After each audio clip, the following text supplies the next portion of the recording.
Mr. Del Moroni, there's some food back there if you get a And little then Ms. hungry. Fields said the seniors have a dinner somewhere around there. After we leave, they got dinner for their graduates somewhere.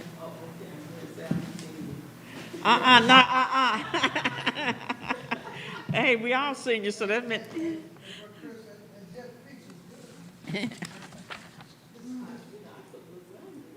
Oh, you did?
Doing that now.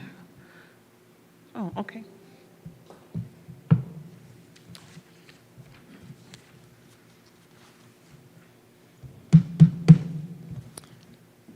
Good evening. I would like to call the Flint Board of Education Committee of the whole meeting to order at 6:30 p.m.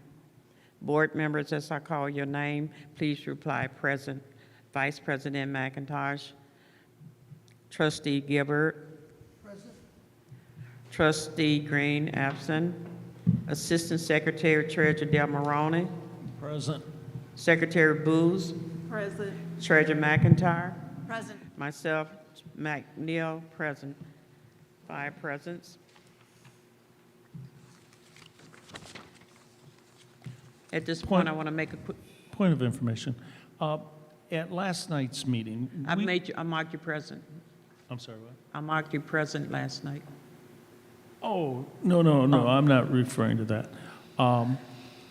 We did not take any action on what happened last night. We'll do that today? Hold on, Chris, I got to do this part before. Okay.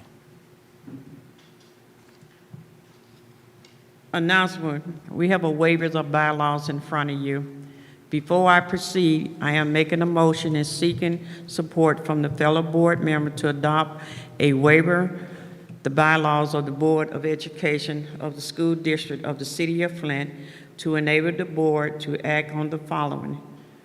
We have an authorization to issue payment for service render, Resolution 11.7, Resolution 11.26, authorization for legal service, Resolution 11.27, approval of change order number 4, Resolution 11.28, authorization of the 2022 to 2023 enrollment campaign, and Resolution 1.12, authorization to approve UTF wage reopening tenant agreement.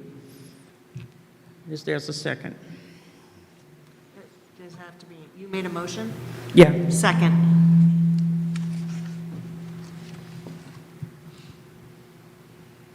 It had been properly moved and second. Is there any discussion? Trustees, Chris? The waiver applies to this meeting only and these subjects only Yeah, these right here. These items here, this is what the waiver is talking about. that you just read off, the 11.7. Yes, and that. uh-huh. Okay. Any more discussions? Seeing no further discussion, the motion to approve the waiver to allow the board to act upon the resolution will be conducted by a roll call vote. The resolution on 11.7, 11.26, 11.27, 11.28, and resolution 1.12. As I call your name, please say yes or no. Vice President McIntyre absent. Trustee Gibbard? Yes. Trustee Green is absent. Assistant Secretary Treasurer Dale Maroney. Yes? Secretary Booth. Yes. Treasurer McIntyre. Yes. Myself, President McNeely, yes. 5 yeas. At this time, the board will now hear comments from the public. We ask that you state the reason for addressing the board and that you limit your remarks to 3 minutes on matters within the authority of the board and not address individuals by name. The presiding officer of the board should have the right to limit the number of persons who may address the board on the same subject. Please state your name and address first before speaking. And Carrie Dons.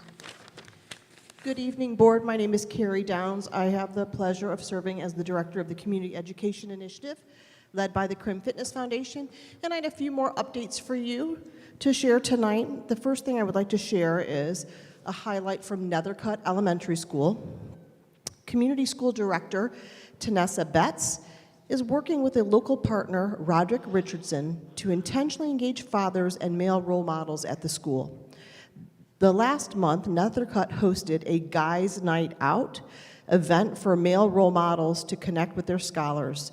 This event complements Roderick's work with the Families for Life program, during which he utilizes curriculum from Fathers That Care to provide an opportunity for increased parent engagement with their scholars' education. Additionally, I'd like to share some highlights from Brownell. The Crim nutrition team wrapped up their peanut and SNAP Ed lessons for K-2 students at Brownell, and the program survey data shows encouraging results for our scholars. We know that nutrition is so important for our students, and 64% of the students reported choosing healthier foods after completing the curriculum. 73% of the students who participated report increasing their physical activity. 80% of the students learned new things about being healthy, and 43% reported being healthier eaters as a result of the program, and 94% of the students understood how and planned to make healthy changes to their behavior, such as eating more fruits and veggies, doing more physical activity, and washing their hands more frequently. We do have some upcoming events that I'd like to make sure that you're aware of. Remember, even in the summertime, the community education team is hard at work partnering with Flint schools during their summer experience, and we have some additional opportunities that are open to everyone. First, our Crim Sports Summer Running Clubs. It's hosted at multiple sites, and that's going from June 24th to August 19th. It prepares students for a kids running invitational that takes place in August. Additionally, we're continuing to host our Family Rec Days. These are recreational activities for families at no cost. This weekend, on the 11th and 12th, we'll be hosting fishing at Buell Lake County Park. So we bring all of the equipment, we provide lessons, any support that families need, they can come out and have a great time fishing at no cost to them. We'll also be offering additional family rec opportunities later this summer, like yoga, a nature hike, and kayaking. So grateful for the opportunity to share these updates with you. For more information, you can check out crimsports.org. And finally, I'd like to make sure that you all are aware that the Greater Flint Olympian Games are taking place this summer. Canoes is also happening this summer. For the Greater Flint Olympian Games, those are local competitive sporting opportunities open to everyone at low cost. Some of the activities are about $10 to $15, and again, these are open for students and adults to compete locally in about 24 different sporting activities. Again, go to crimsports.org for more information. And also just a reminder, our Hamilton sister city from Canada, they'll be coming in August to compete in our Canusa Games. Thank you so much. Have a good evening. Thank you. Are there any more comments from the public? I want to let the board know that those resolutions we just approved, we're going to act on them at the end of Section D in new business. That's when we would address that. Point of order, I don't think we approved them. I think we just approved the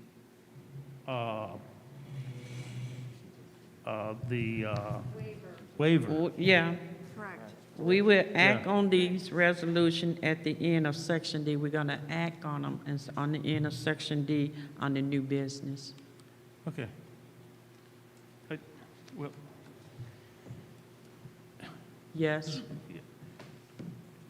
you know, our agenda, in my opinion, I believe should be changed, but I don't see new business on our agenda. Or, well, okay, I guess I do. We I'm sorry. adding that. I'm sorry. Yeah, we adding I'm that. sorry. So that's going to be a walk-in resolution after 26.1. We're going to do the walk-in resolution. Can you show them where we at, Mo? No, I see it here. Yeah. Okay, it's just gonna I mean, that's all. Yeah, I got it. Thank you. Does that make sense? Yeah, I'm fine with Okay, that. no problem.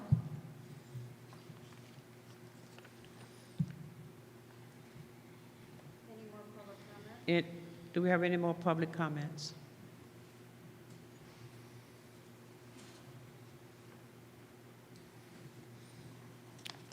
The next agenda.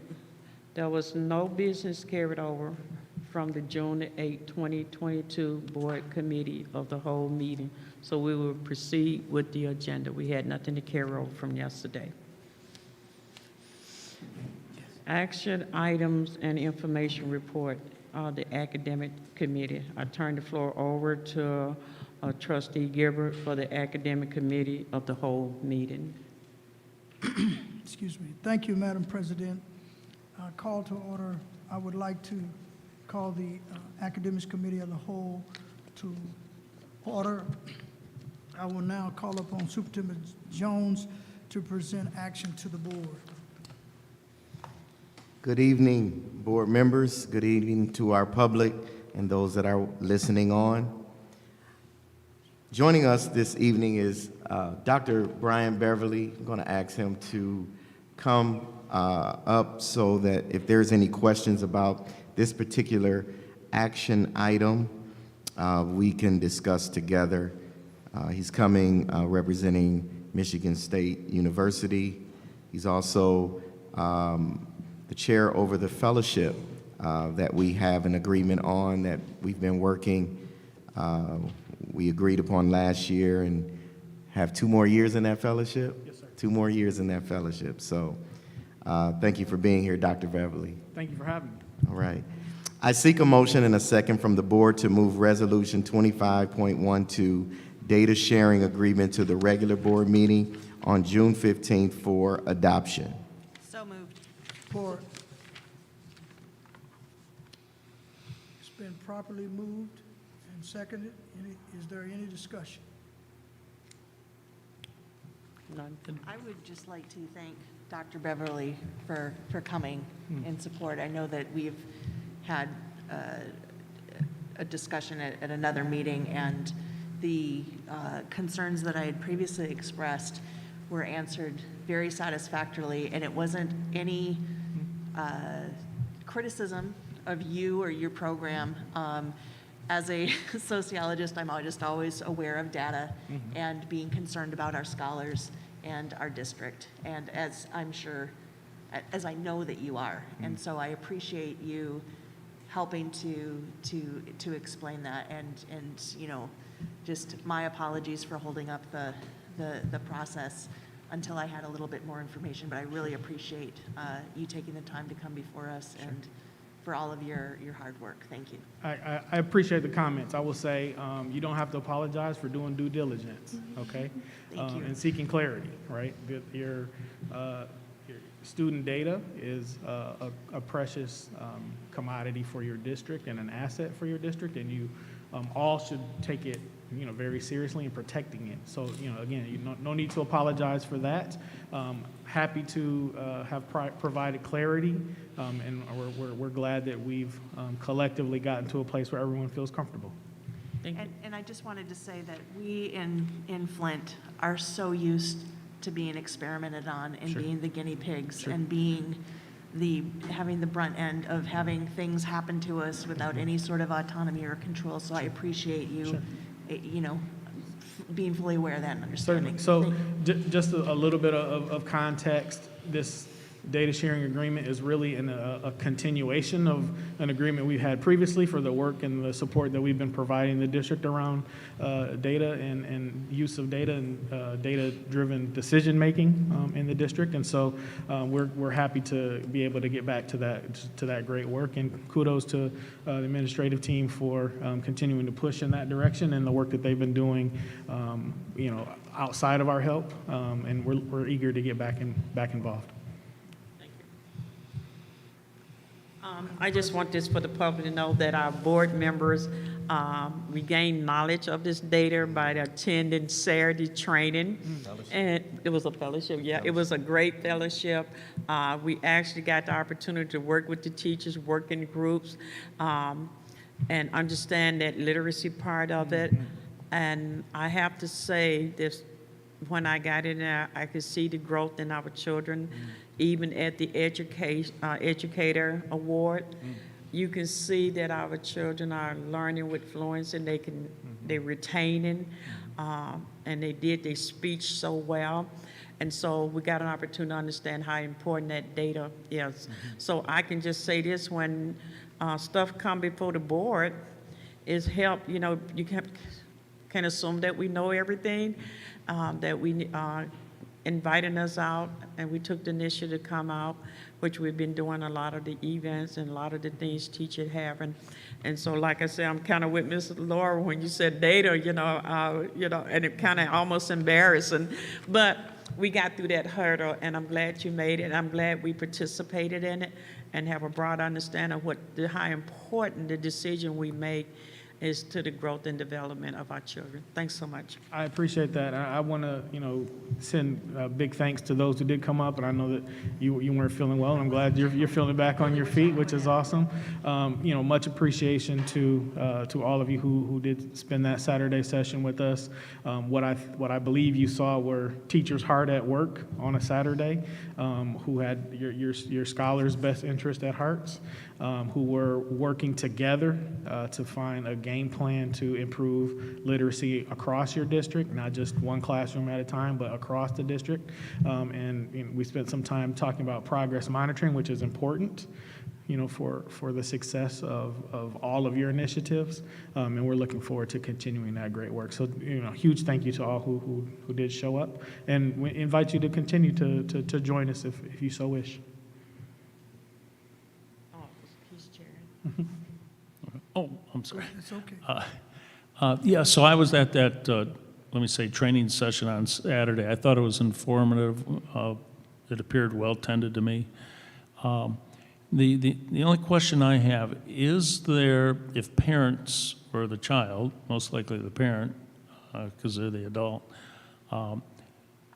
can they opt out of this for some reason, any reason, no reason, Opt out of the data sharing? That's an interesting question. I think that's a conversation to the administration, to be honest with you. Really, it's the district's data. You know, the district administered assessments, whether it's NWEA or MSTEP, the district administers the assessment. The scores come back to the district. So that would be a conversation between a parent and a superintendent, I think. Yep, so if a parent decides that they don't want their children in pictures, if they don't want their child to be exposed, that is done at the beginning of the school year. That is a process we go through every year. Okay. So we would know that up front, and that information will be given to Michigan State University. Okay. And Very good. so just again, a little bit more context, thinking about the student performance data, for instance, their test scores and things of that nature, Yeah. those scores get sent to the district. We've been supporting the district in doing some analysis to help make decisions around what some of that data is telling us, right? And so like the idea about opting out, the data is to, again, help the district make decisions about what additional training is necessary, where additional resources should be allocated, those types of decisions, right? And so our analysis from our team helps to provide the district with enough context to make some of those decisions, as well as provide the district with some support around evaluating programs. Okay, thank you. Certainly. And just one other thing. Please. We, as you probably know, we're taking off the emergency deficit elimination plan, and one of those parts of the plan was to improve our test scores and attendance and things like that. And so I'd like to extend thanks to you for being no small part of that process, which, we are thankfully out of that for right now. And, Sure. and having your services to continue to bring us up to a level so that we can maintain our autonomy. Thank you. Certainly. We're board treasurer and board president. We're at the most recent partnership agreement meeting where ALA and Potter shared some of their growth. And I believe our work around literacy and our work around, again, data-driven decision-making has supported a lot of that growth. Sister Boo? Okay, I'd like to make a statement. I attended that event, the fellowship. Sure.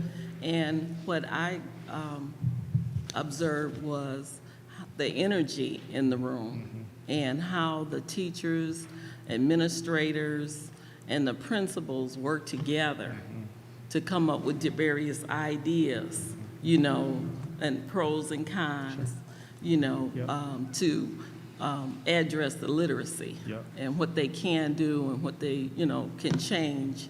And so it was a very interesting learning experience for me. Again, hats off to your superintendent for kind of kicking off a lot of that energy in the room. It was a lot of energy. A lot of energy in Had that a room. lot of fun. Yeah, certainly. Mr. Jones is quite passionate about the success of the scholars. He leads with that on the forefront, and he reminded, those in the room that day that that's what everyone's focus should be on, and really appreciate, the partnership and co-construction of this work. One of the things that we talked about last time I was here was, we put the game plan together with the administration, right? We're co-constructing this plan, and we'll be doing the same thing, moving forward.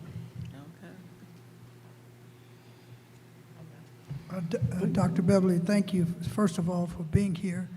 And also, I was going to ask about the teachers, but Sister Booz, my colleague, made reference to that and how the energy and everything was going.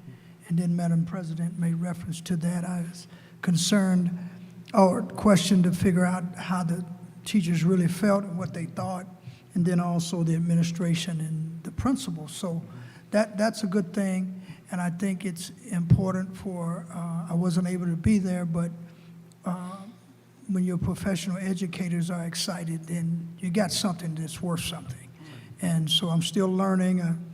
I had some reservations about the data sharing and all of that being a privacy issue. Understood. But I think that we need to have, as long as we got the safeguards where they are, then I think we should go forward. And so I appreciate you coming and just keep up the good work. Thank you so much. Thank you.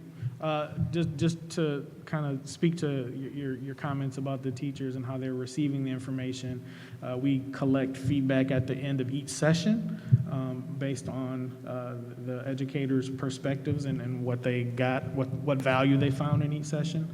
I imagine that both of you were able to fill out that evaluation as well. Yes, we did. That information is also shared back with administration. I think Ms. Murphy definitely has copies of all of that feedback as well. So we're happy to share, happy to continue to offer and be as transparent moving forward. And again, welcome you all to join us moving forward. We didn't just observe, we participated. Exactly. And it was, very interesting. And as I was talking to a lot of the teachers and the principals throughout the day, they were excited that you all were there so that they could kind of show off some of the things that they've been working on. So it was a mutually good thing, I think. So it was open to the public, correct? Yeah. Was the media No, it's a, workshop? yeah, the fellowship workshop. is a Yeah, professional okay. But we development. invited board members to that. Yeah, and I remember, I wasn't able to make it. Okay, thank you. Any further discussion? Sorry. Seeing no further discussion, a motion to move resolution number 25.12, data sharing agreement to the regular meeting for adoption will be conducted by a roll call vote. As I call your name, please say yes or no to approve the motion. Trustee Gilbert, myself, yes. Trustee Green is absent. Assistant Secretary Treasurer Dale Maroney. Yes. Secretary Booz. Yes. Treasurer McIntyre. Yes. President McNeil. Yes. Vice President McIntosh is absent. Motion passes by a vote of 5 yes and 0 no. Thank you all. And Thank thanks you. again for coming. Thank you for the so much. partnership. Thank you. Thank you, Mr. Jones. Please continue, Mr. Jones. I seek a motion and a second from the board to move Resolution 25.13, authorization to purchase NWEA assessment system licenses and professional development to the regular meeting on June 15th, 2022 for adoption. So moved. Second. It's been properly moved and seconded. Is there any further discussion? Yes. Now these, Ms. Murphy, are these individuals that have to be certified or something? This is the assessment tool that we use to test our scholars. Oh, I'm Yep. confused. Thank you. Yep, this is the You don't have to say assessment any tool. more. I'm Yep. thinking of something else. Thank you. Thank you. Thank you. Okay. Any further discussion? Seeing no further discussion, a motion to move resolution number 25.13, authorization to purchase the NWEA assessment system licenses and professional development to the regular board meeting for adoption will be conducted by a roll call vote. As I call your name, please say yes or no to approve the motion. Trustee Gilbert? Yes. Trustee Green is absent. Assistant Secretary Treasurer Dale Marone. Yes. Secretary Booz. Yes. Treasurer McIntyre. Yes. President McNeil. Yes. Vice President McIntosh is absent. Motion passes 5 yes to 0 no.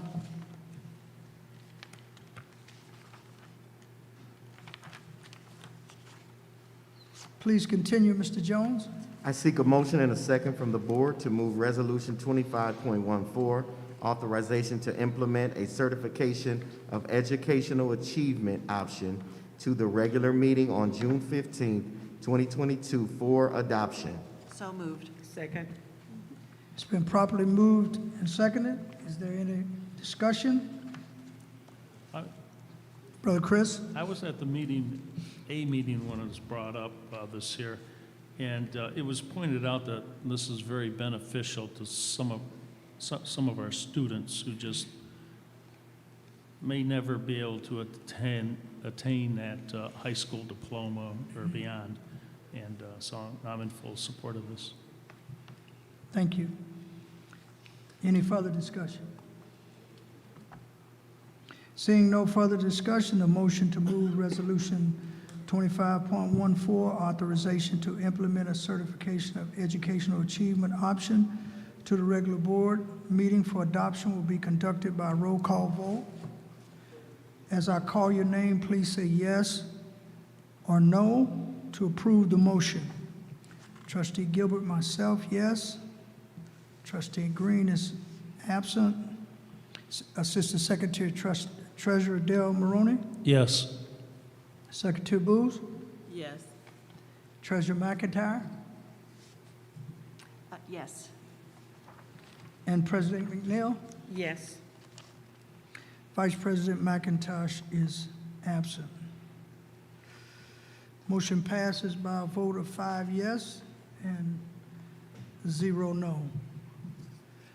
Please continue, Mr. Jones.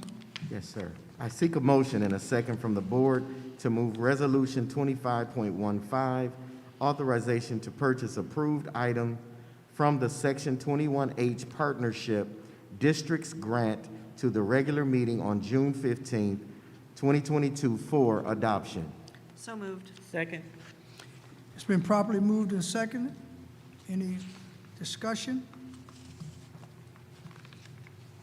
Seeing no further discussion, the motion to move Resolution 25.15, authorization to purchase approved items from the Section 21H Partnership District Grant to the regular board meeting for adoption will be conducted by a roll call vote. As I call your name, please say yes or no to approve this motion. Trustee Gilbert, myself, yes. Trustee Green is absent. Assistant Secretary Treasurer Dale Maroney. Yes. Secretary Booz. Yes. Treasurer McIntyre. Yes.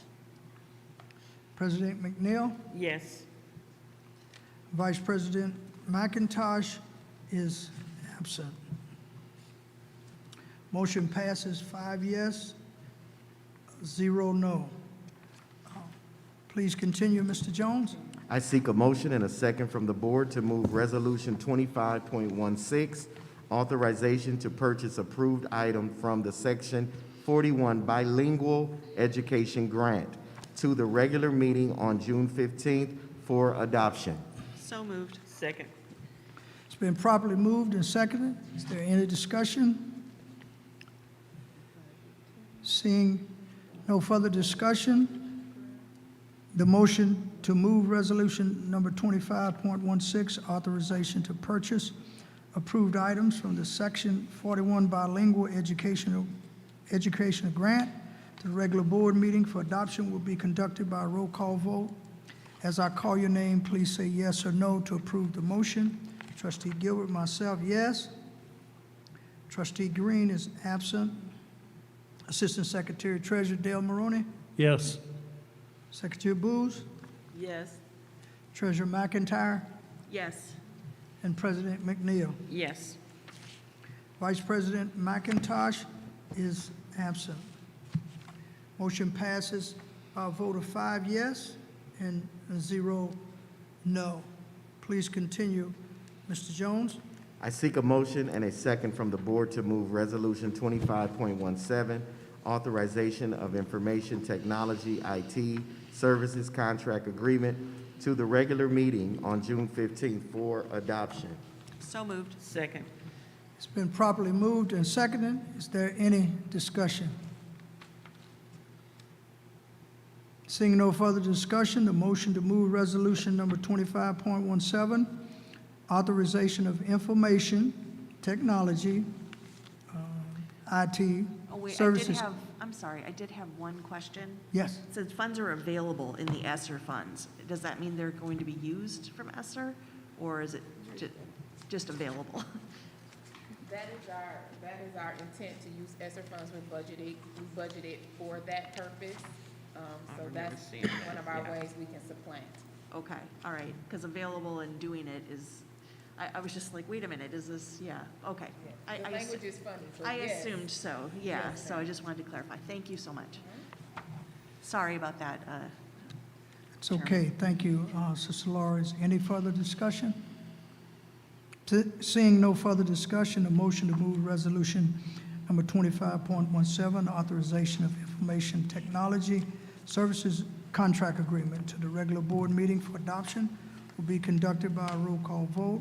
As I call your name, please say yes or no to approve this motion. Trustee Gilbert, myself, yes. Trustee Green is absent.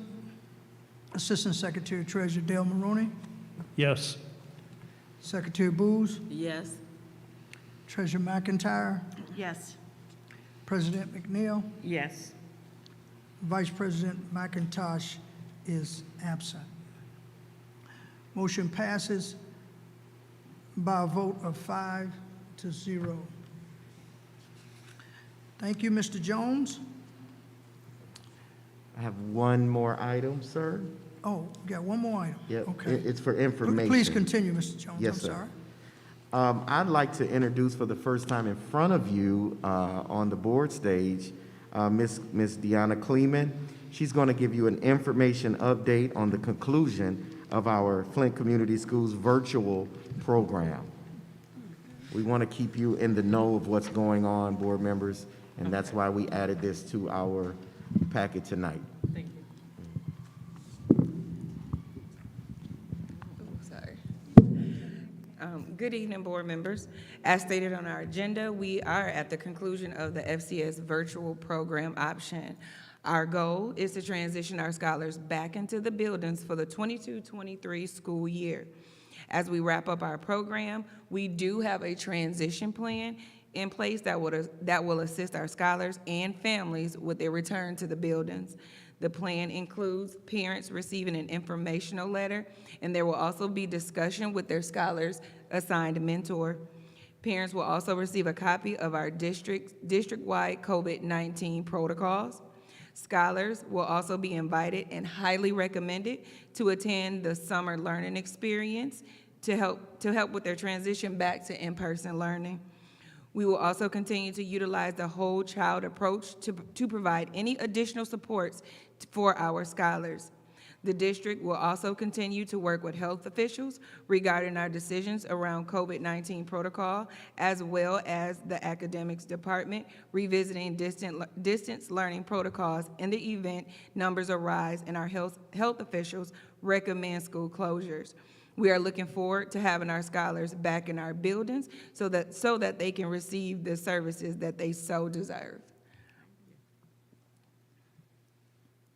Any questions, board members, about that? Is this for all school buildings? Yes. Okay, for all the school buildings? Yes. Okay. I do have maybe a question or comment. I just received something from CDC about children returning back to school, so I guess you guys are going to be following that guideline. And they also made a recommendation that we have try to do more outdoor activity or different, having that space, because we know when they come back, there's a tendency to reduce that cluster of the virus. So we have something in place for that?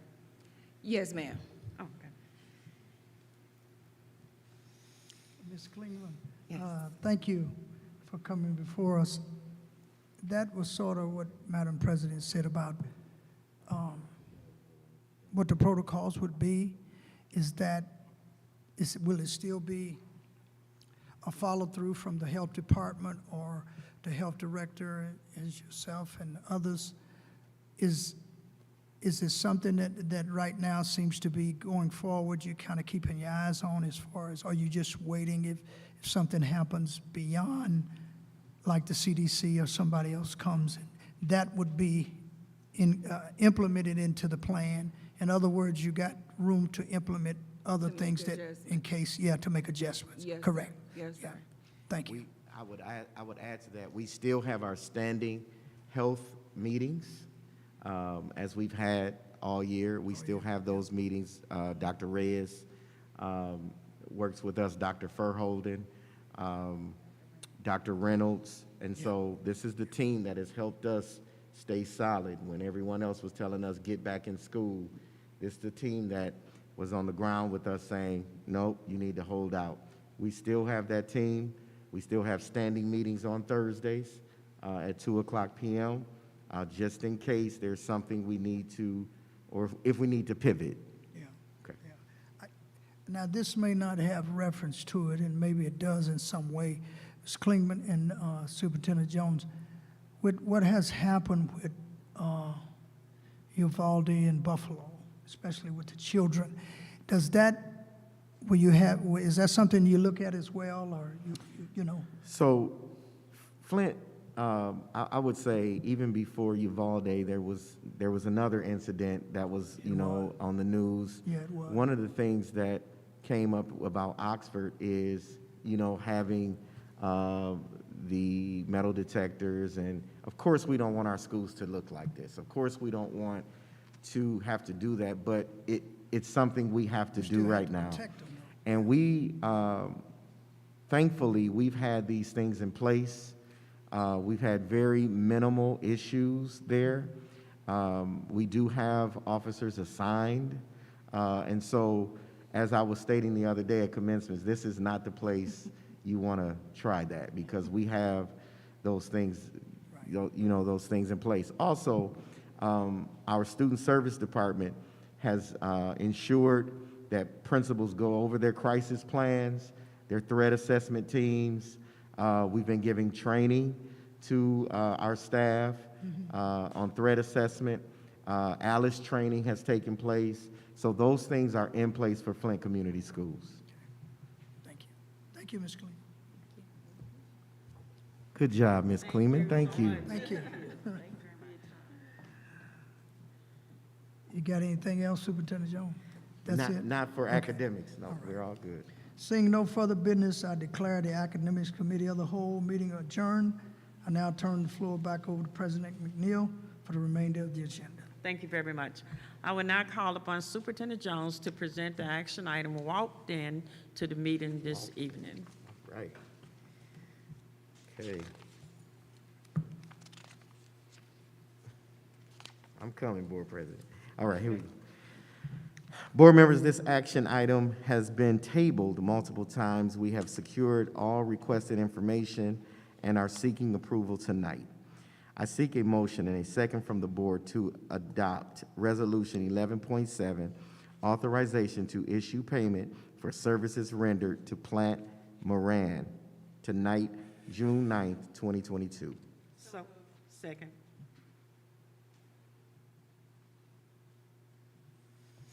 Any further discussion?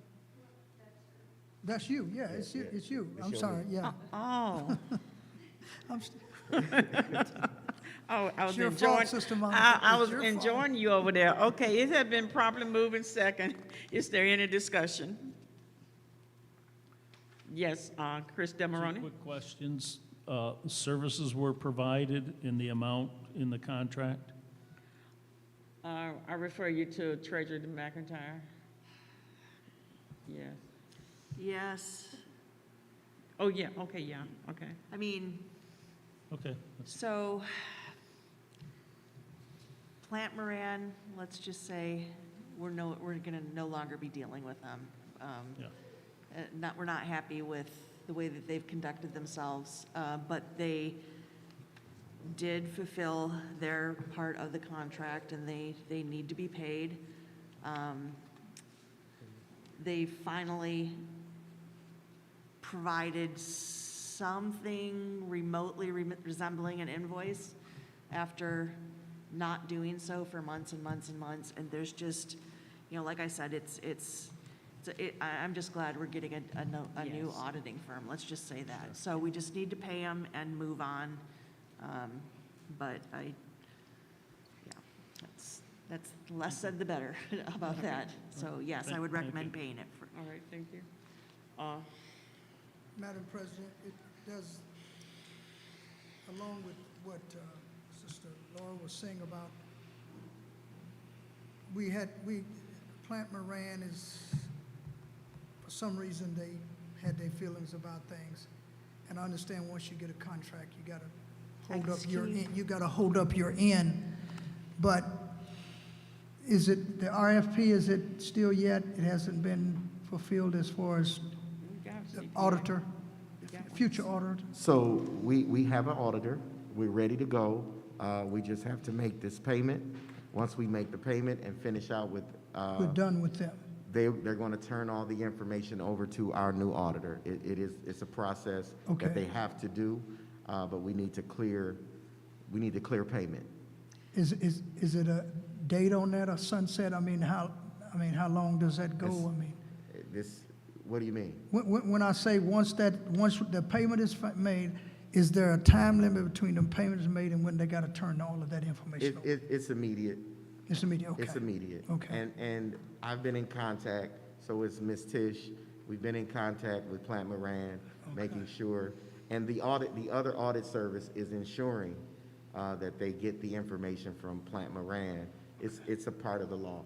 Okay, I just would encourage you to make sure, Yes, sir. make sure that, they stay on top of it, make Yes, sure sir. that they do that. Yes, sir. Trustee Treasurer? Yeah, but I mean, the way that they handled it, I think was less than satisfactory. I mean, it felt like extortion, like Yeah, you need to that's pay right. this very, very high bill that we're not going to provide adequate information for an invoice for.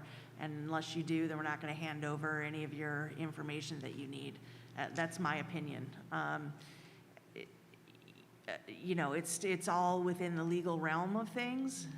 It's nothing you can take action against, but in my opinion, it's not a professional way. I was just kind of stunned that someone of the stature of Plant Moran acted in that way. And I'm glad we have a different auditing service. So that's how it is. Is there any more discussion? Seeing no further discussion, a motion to approve Resolution 11.7, authorization to issue payment for services rendered will be conducted by a roll call. As I call your name, please say yes or no. Trustee Gilbert, Yes, Assistant Secretary Demaroni, Yes. Secretary Booth, Yes. Treasury McIntyre, Yes. Trustee Green is absent, Vice President McIntyre is absent, and myself is a yes, 5 yes. Please continue, Mr. Jones. Seek a motion and a second from the board to adopt Resolution 11.26, authorization of legal services tonight, June 9th, 2022. So moved. Support. It has been properly moved and second. Is there any discussion? Yes. Yes, Trustee Demaroni. Yes, thank you. I don't, I'm not against paying for the legal fees, but a couple questions. One is where the payment is coming from. It refers to the general fund. Why, in this situation, why would not our insurance carrier take care of that as they are other lawsuits? My understanding from the law firms, they represent the board as a whole. However, there's a liability here, but they can't go against you and me because they represent us as a whole. They recommended that this person is entitled to it because they was assaulted on our property, but it had to be a person that the firm had to have no interest with us.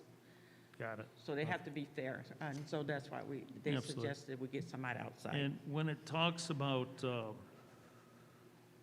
all of the legal fees arising out of the incident, do we have an idea of how much this may cost the district, or what legal fees are referring to? I mean, I don't know what all lawsuits are out there, if there's a suit against the district, against an individual member.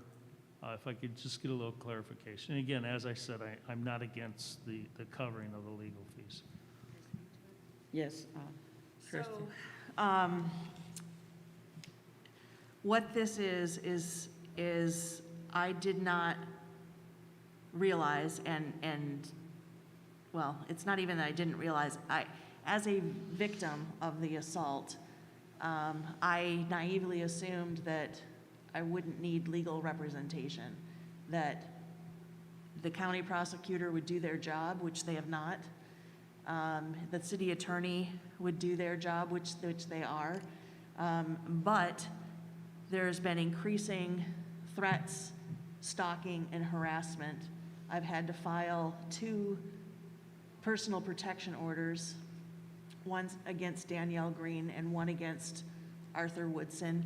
They both have contested those PPO filings, and in the court hearings with Judge Farah, he said I needed to get legal representation in order to contest the contestation. So if these 2 individuals, meaning Danielle Green and Art Woodson, if they would just stop and they would stop escalating the situation and quit harassing me, and if they didn't fight the PPOs, or Ms. Green is continuing to make false allegations that she did not assault me, and we all saw it, and she's also saying that I assaulted her. So because of those things, I have to get legal representation, which is ludicrous to me as the victim of the assault. It's absolutely crazy to me. And everybody has said that this is, I think we should not go into the case. well, I'm just saying that it's unprecedented. Yes, just, That it's unprecedented. And so, this is the least amount of bother to the district and liability. Now, I would say that I would, as a board member, separate from this, I would like to challenge the insurance decision. We can say, I thought we could. If they made a decision, that we can say that we don't think that they made the right decision. because they represent all of us as a whole, it would be a conflict of interest if I say, with the board, you have to go get a third party. Well, anytime an insurance company is just, its job is to say no, that they're not going to honor the claim. And so I just would recommend, as a board member, that we say that we reject their rejection of the claim and see what happens. I mean, I understand what their argument is, but I don't agree with it. And so I think it can be taken further. That's just my opinion. Is there any other court discussions? Madam President? Yes. Thank you. I guess, as a fiduciary and trustee of the board,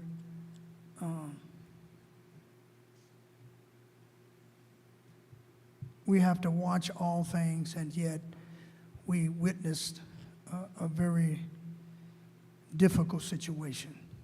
At least I did. I witnessed what I witnessed. And I haven't forgotten it yet, still with me.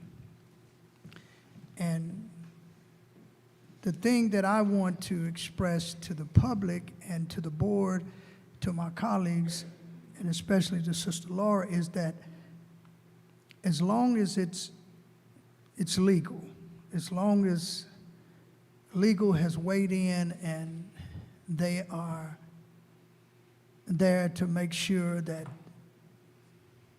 the board is protected. I mean, it sounds a little like I'm being hard and difficult, but at the same time, I certainly want justice for my colleague. That's what I want to see. I'm not necessarily, I don't know what that really looks like, but I haven't seen it yet. Yeah. And so that's my main concern, as long as it's legal, and if there is, and then my mind goes to, if the legal, they weighed in, what role does, or if any, does Attorney Lee play in this? If she doesn't play any role, then she doesn't play any role. So No. that's just my questions. Yeah. That's just That my would be a thoughts. conflict of interest. That vendor works for the board. Okay, so that was my only concern, that, number one, that it's legal, number two, that it has to be done because she is a colleague, and the board should be protected, and she's part of the board. So that's the part that I can see clear. And that would be for any of us, if something, we get assaulted and something happened, is that they're hoping it never happen. That's the same approach that they will take. Thank you. I have a question, just for our fiscal responsibility in the general fund. Is this a situation to where we're going to have to pay both legal fees of? Okay, so this is just a legal matter of paying The for Ms. victim. Laura's legal fees? Okay. Yeah, I mean, Yeah. See, she was the. I asked because Yeah. they're both board members. Yeah, and no, I'm no, just the trying to- legal opinion was that she was the victim. It was an assault, and it was a liability issue. we're not going to defend somebody who's assaulted. Let me finish. Don't get upset. He just asked a question. So that's the legal opinion that we have, and that's why we here where we at, and that's what they recommended, and they gave a firm that they're using, because if it's happened to me or you, we are the victim. If somebody just do what they did, and it's happened right here. I don't know, this is a public meeting. Yes, This is a public meeting, and you cannot attack people in public meeting. Yes, Chris Demaroni. Thank you. I think that was an excellent question, Superintendent. I'm not sure what would prevent Board Member Green from asking for the same thing, because I'm sure she'll have an attorney. So that being said, I think we need to get a better understanding of that, though that has nothing to do with what's presented tonight. Board President, you had mentioned a legal opinion. Now, who No, did? I said, when No. let me correct myself. When we went to Troom, and Troom cannot represent neither party. However, the victim who was assaulted on this property could go either way. She can just pursue this and make the district pay for the assault and all of that, the liability and all of that, or, and the attorney. So that's what Troom has done. They did not, what this other person is looking for, I don't know. I'm just saying that because of the liability that we have, to ensure that the victims, now if you want to, they can sue and all of that, but we are a witness. So this is the victim. You are the victim. This is the victim that was assaulted in a public meeting. I can't go into all the legal detail because I'm not a lawyer. Can I just say something? Point of order. Point of order. Let Madam President finish, please. So I don't want to go into that, Chris, because we're taking it out of context. You can't speak for another person or do that for another person that's out of contact. We've been going through this back and forth with attorneys, and that's what the attorneys suggested that we do, and that's what we have done, and that expense will eliminate a lawsuit and all of that. Just pay the attorney. Her attorney fee, that's all the victim is asking. She ain't asking for monetary damage. She's not asking for none of that. She's just asking for her attorney to be paid, because she's not asking for monetary damage, which she's entitled because it happened on school property. And I think we shouldn't be bringing up the other stuff because that's irrelevant to what this is about. And I'm here and I'm listening. I get what you're saying. I'm just looking at it from kind of the helicopter view not to hover over anybody, but just from a top-up view. I was there. I know who I believe was the victim. But I think ultimately, that will be decided by a court. Chris, I think we're taking it too far and too personal, and I don't think we should try to speak in a third party, or we just following what was mandated down, what's brought back to the board. As the president, I'm in a situation where I have to do my due diligence and follow the recommendation, and the client, which would be here at this particular time, saying that pay my legal fees, and it's just like if I fall off this step, or somebody gonna be responsible, because we on the school property. Anything happen to us on the property.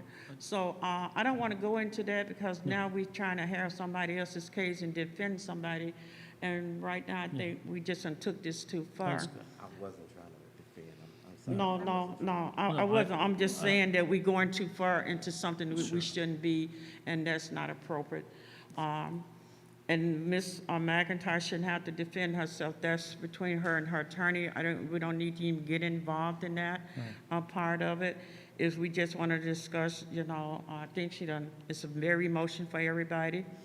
Is we don't have any more further discussions. I just say thank you, Superintendent, for the question. Okay.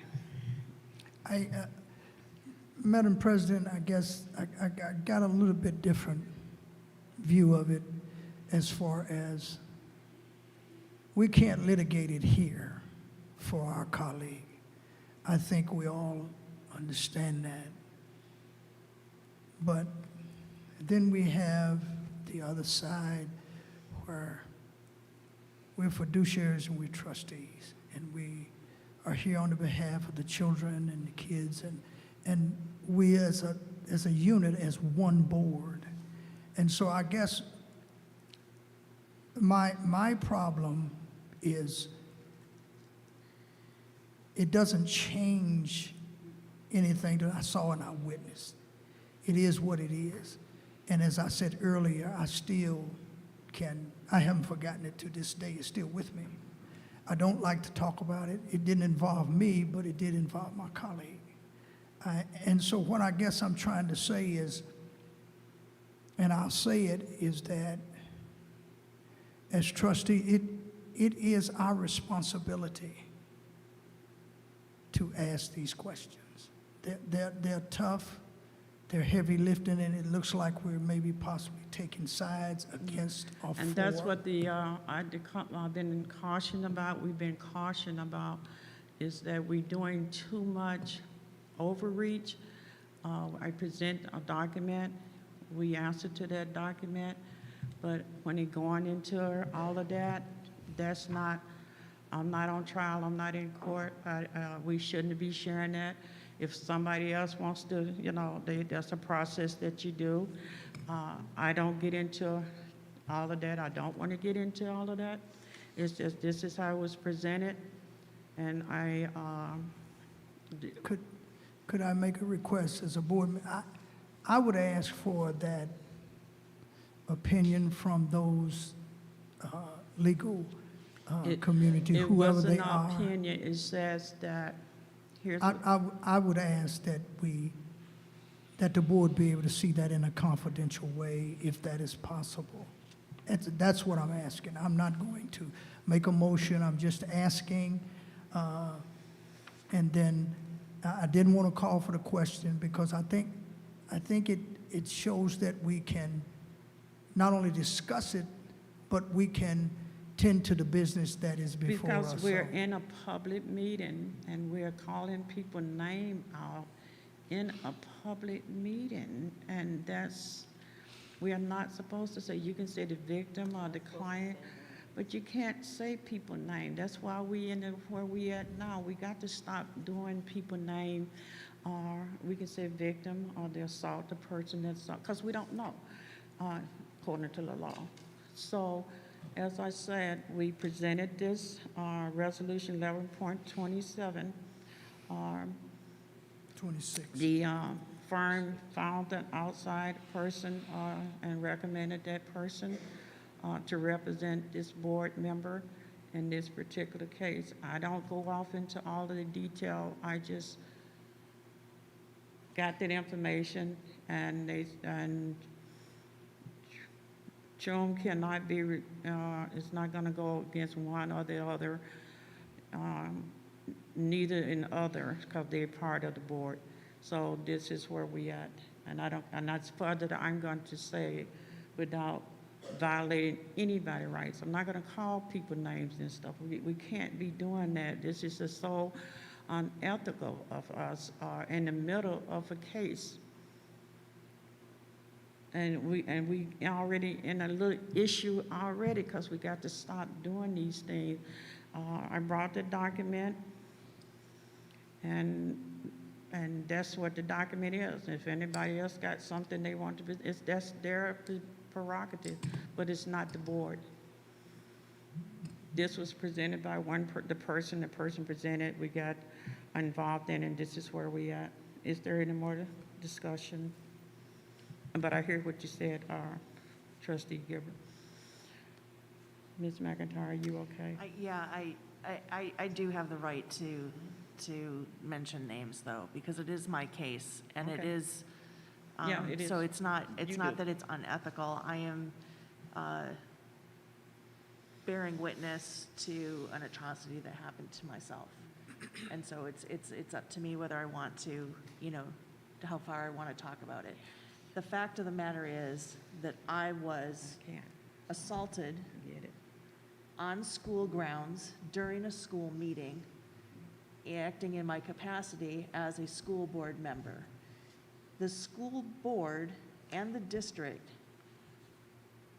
can be held liable for the injuries and the damage that I've sustained. And I've stated I do not want to pursue action against the board or the district.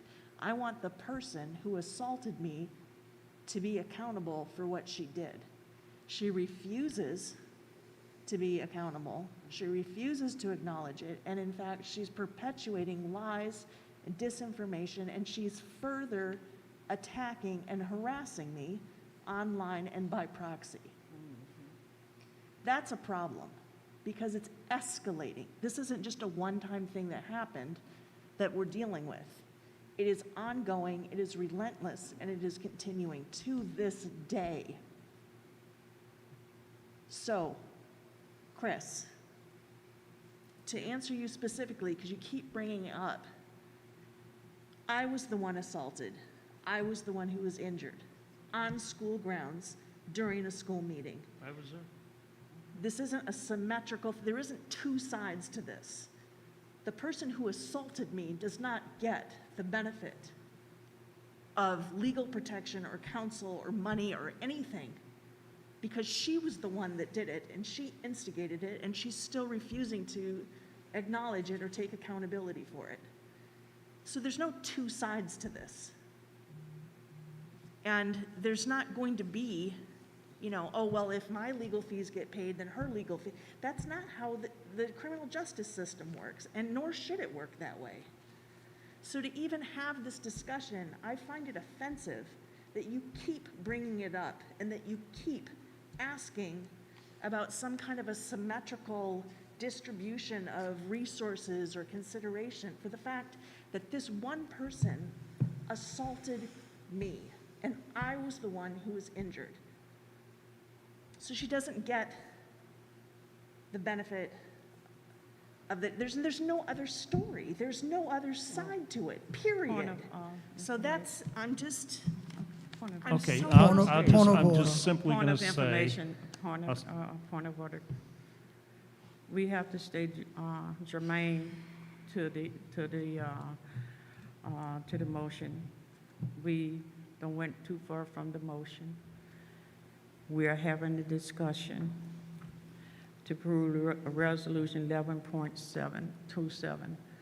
Outside of that, I think it's too emotional, it's too personal. We all know what's what, and she doesn't explain it as clean as she can, and I can. Is there any more discussions? Yes, I want Yes.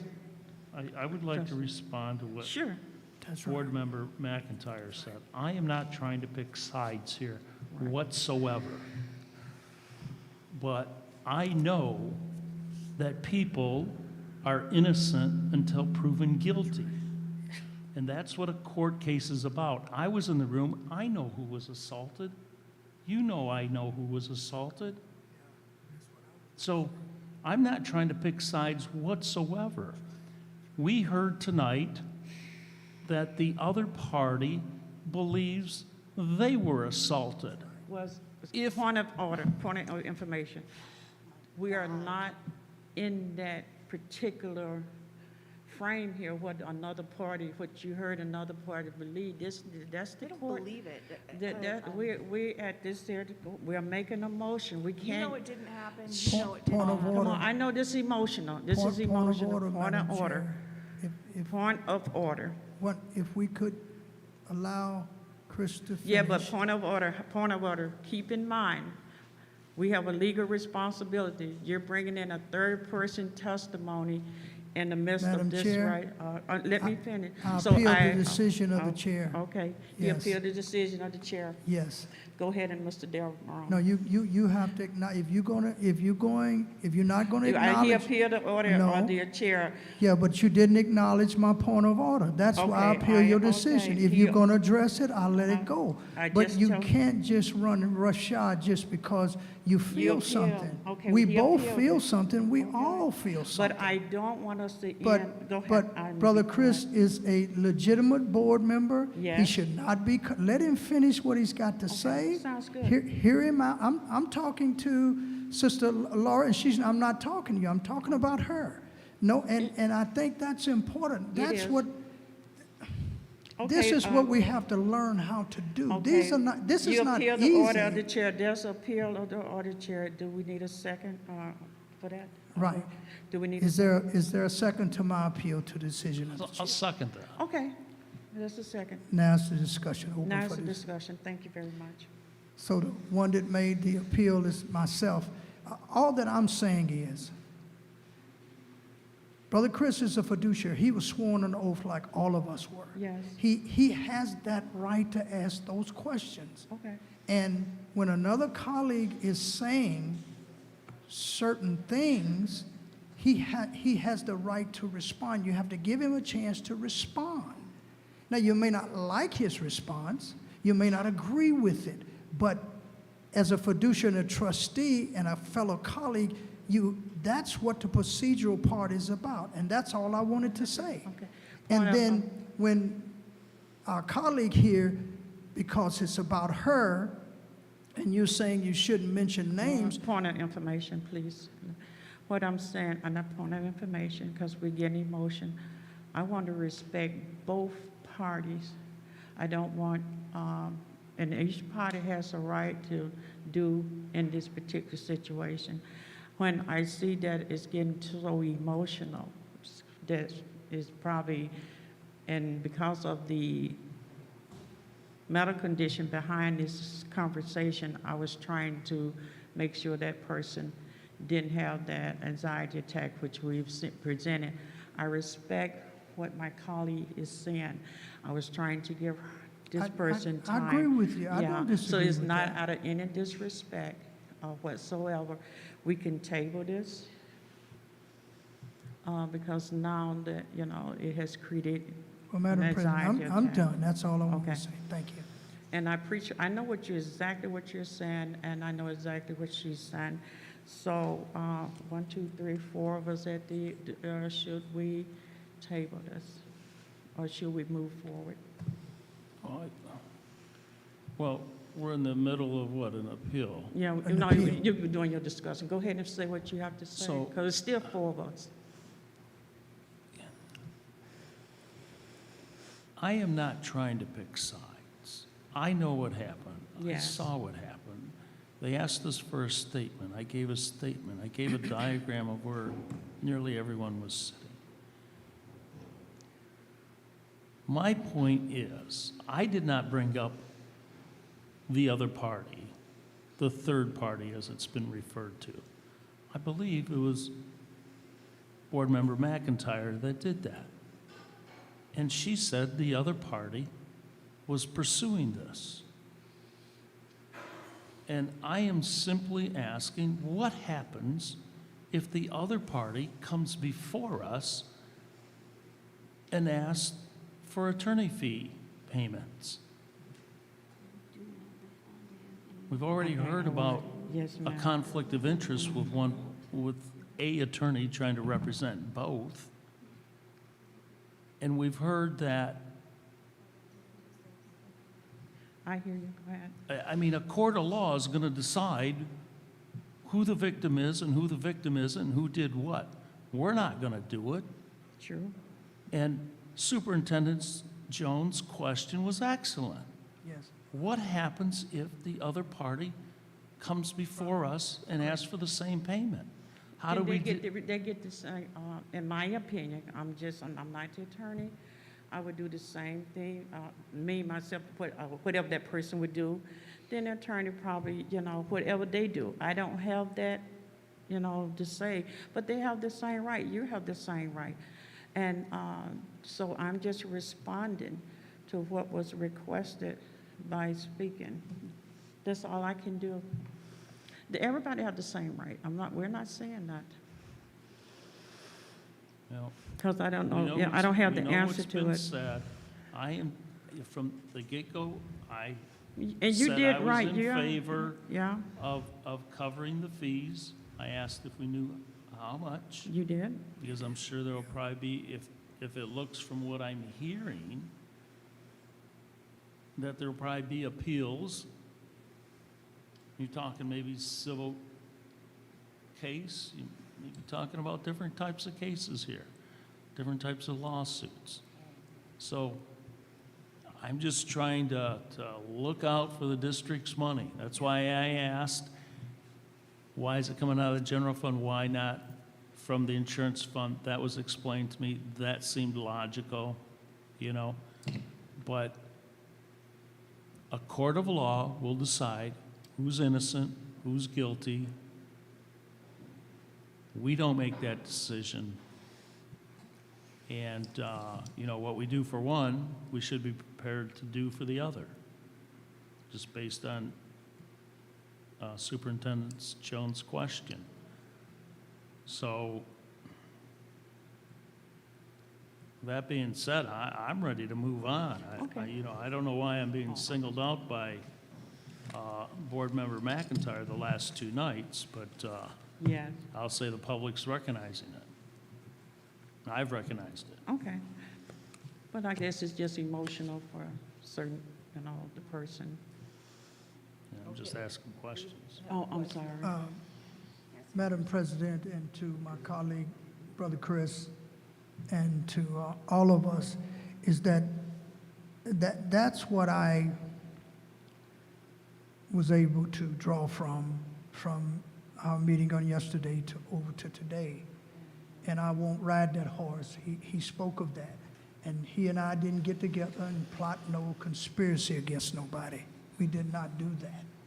It's just the observance. We can disagree, we can have our views, but we cannot take a trustee and fiduciary's responsibility away because you take their voice away.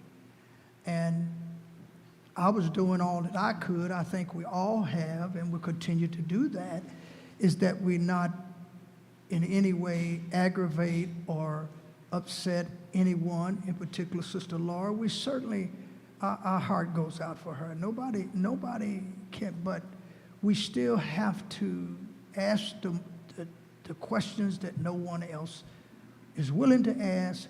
Our superintendent asked a question, and he is part of the board. He is our employee. He has that latitude. And so I don't think you should apologize or try to, because it was a great question. And the discussion that we're having is a solid discussion in the open. And the only reason I haven't called for the question, because I think these are the things we have to do. I said to one of our administration officials today, We have to be able to chew bubble gum and walk at the same time. And this is one of those times where we don't get to just enjoy the bubble gum. We got to do some walking. We got to deal with it. And it's not easy. It's not comfortable. But I too saw some things from last night's meeting that carried over to tonight. And I won't ride that horse, but I just wanted to say that. So I guess we have to call for the question and take the vote and go from there. That's what we have to do if I get support for call for the question.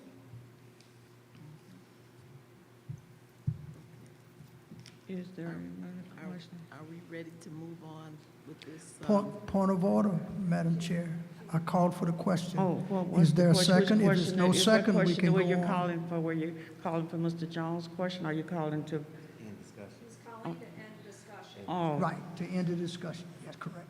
yes. So I got to get a second. If I don't get a second, we can continue to Can we talk get a about it. second? Second to end discussion Right. on the, what was it? The appeal. Challenge the chair? Yeah, or the what appeal. was it?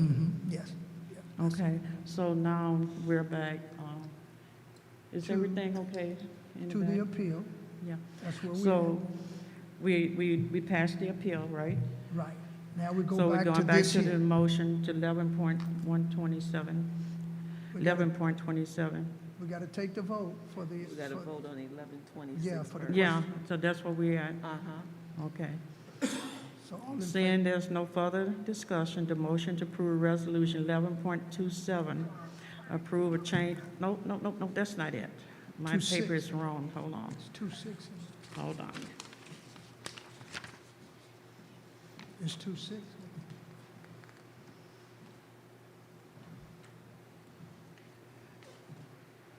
Here, it's here, but it didn't say it here. Okay, Just repeat it. okay, okay. Seeing no further discussion, the motion to approve 11.26, authorization of legal service tonight. As I could do a roll call, please say yes or no. Just a point of order, what happened to Correct. Pastor Gilbert's, Board Member Gilbert's challenge of the chair? I mean, I think we thought, started that, we just ended it, but don't yeah, we take a vote? Yeah, he's correct. Without the vote, you have to vote to end the discussion. I called for the question, but the vote was not taken. See, we stopped, he called for the question. then and you take the vote to end the discussion, then you go right back to the motion. So you have So to, there's a vote to end it. Well, point of information, or, did you not challenge the chair? yes, but I dropped that. You dropped I that? dropped Okay, that, all right, yes. okay, So we're very at, good. yeah, Yep. that's where we, Okay. that's, Madam Chair is right, but we just got to take the vote. We haven't taken the vote on the call for the question, if you follow. And if we don't take it, Yeah, then we can continue to discuss it. okay, so we're But we going to have to take a take- vote Yes, on we the do. call of the question to end the discussion. As I call your name, please say yes or no. Chris Del Moroni, Yes, then discussion. okay. Trustee Green? Yes. Trustee Green? Oh, yes, Oh, no, she's not here. yeah, Trustee Gilbert? yes, Vice President McIntyre is absent.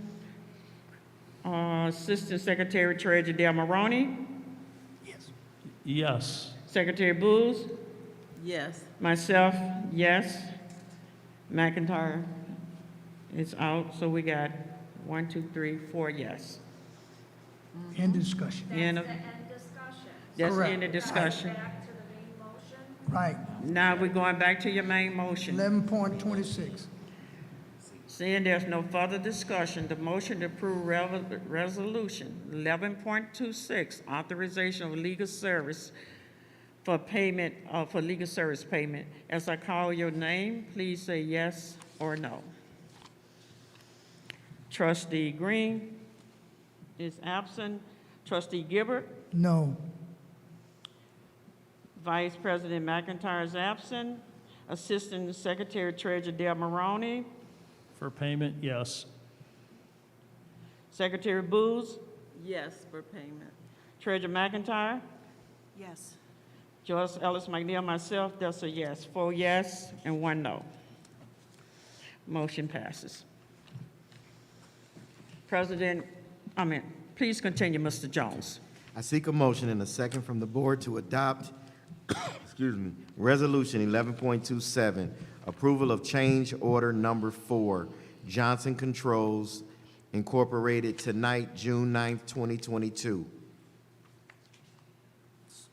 So moved. Support. It has been properly moved and second. Is there any discussions? Treasurer McIntyre? So Superintendent, did you say that you had additional information from last night? You should have the change order. And this is here in this new packet? Yes, it should be. Right here? Do we have that No, change order? right here. Yeah, right here. Good. This one here? Okay. Is this the order right here? Here it is. Any other discussion? And I would just like to ask Mr. Medor if some additional questions, if that's possible. Okay. Hi, Pete, how you? Ms. McIntyre. So, Mr. Medor, it's your opinion that there was no way that they could have foreseen the situation that came up with the change order, and that it's your recommendation that we go ahead with approving these additional expenses? Would that be your professional recommendation? Yes, I've talked to all the parties involved. I spoke to the representation with Troon, Mr. Clark, and keep in mind, as I mentioned last night, that Troon actually approved this contract originally, citing 5 locations in this contract where the appropriate change order for this type of a situation is appropriate. Yeah. And Superintendent Jones, if I may? Yes. That would be your recommendation as well? Because I wasn't quite sure if there was still some hesitancy with, it just seems that a company of this magnitude should have, it just seemed like, I'm not an expert though, that they should have known, or should have at least had the foresight, but you're saying that there was just no. So no way. Treasurer McIntyre, I would definitely say it would be my, thank you for even asking that, but it is my recommendation that we go through with it. We've done our homework. We've gone over those pages. We went back and forth with Philip Clark, Troon.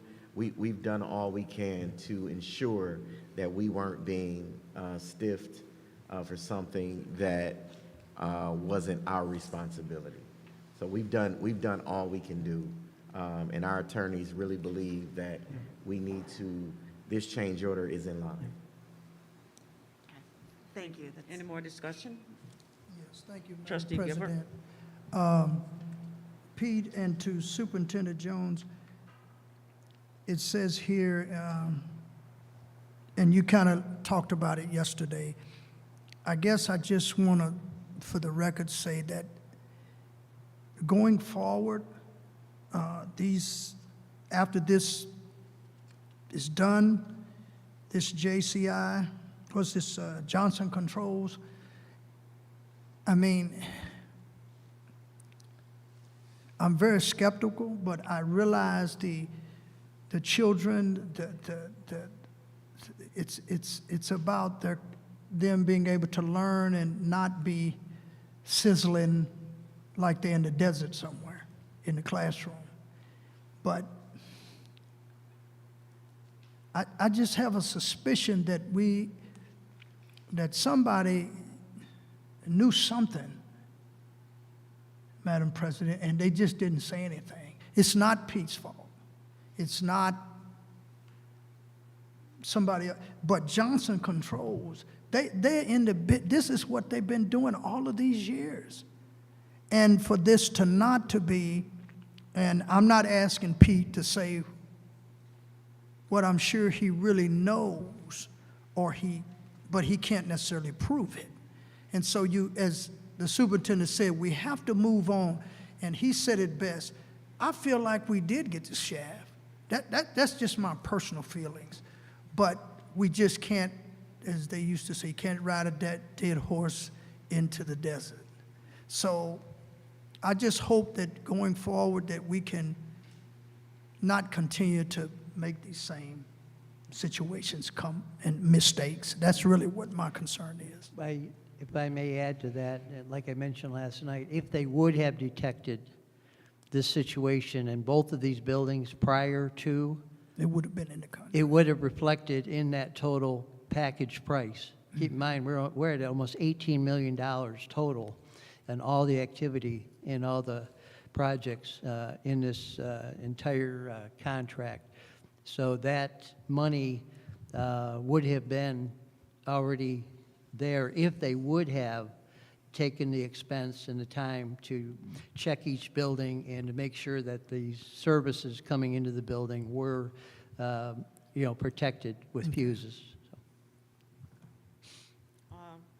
Trustee Thank you. Chris Delmoronis. Thank you. So I have a couple questions here. What schools are involved in this? Freeman Yep. and Potter. And Southwestern's okay, Southwestern is, yes. and all the other ones are good. Southwestern didn't receive any air conditioning upgrades with Johnson Controls. Okay. Have all our buildings been checked for what was, I think, referred to last night as a code violation? No, See they if- have not, no. Okay, I'm thinking that might be a good thing to do, because last night we were told that it's a dangerous situation.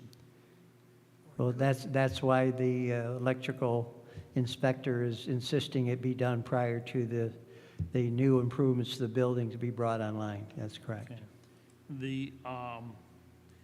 So, did they change the box inside the building, Johnson Controls? They are replacing. No, not right now, but when they were doing this work. They added a new panel next to the main panel, so. And it's the main panel that's in violation that they'll be fixing? It is not. It is the disconnect just prior to the main panel that is in question. Did they upgrade the service? Yes, yes. So when they upgraded the service that came from the pole Yeah, to the consumer's box on the outside, I'll call it, of the building? No, they come through the building and then They in come through the through the meter. That's correct, yes. So the meter's inside the building? Yes. Okay. So where they needed that breaker was where the power comes in to the meter? Yes, yeah. Okay. And they replaced the meter? They put in a new one? I don't believe they're doing anything with the meter. This is dealing strictly with a disconnect that's Yeah, so in line. Yeah. I'm just thinking, first off, how did they do that with it being live? Or was it turned off at the pole? No, they would have had to have shut the power off to the building if they were to open up this disconnect in order to identify what you're asking for. And how would they turn the power off? They disconnect it. At the pole? Yes. Yeah, that's what I had asked. Okay. So they disconnected at the pole. They're pulling out the old service to put in the new? Or just running new service in to a new box? Correct. Yeah. They ran new service to a new box. In Potter, they're running 6 new wires directly from the pole in through conduit, through the ground, into the building. That's correct. To the new box. And at To Freeman, the new the box? wires at Freeman are okay. They're in decent shape, but it is, like I mentioned, it is at the disconnect that the infraction occurred. Can I help with this? Yeah, because sorry. let me just say this. I'm finding it hard to believe that you've got a hotline coming in from the pole and there's no way to turn that off because the fuse is missing, violation of the code, and they work on it live. I don't think anyone's going to do that.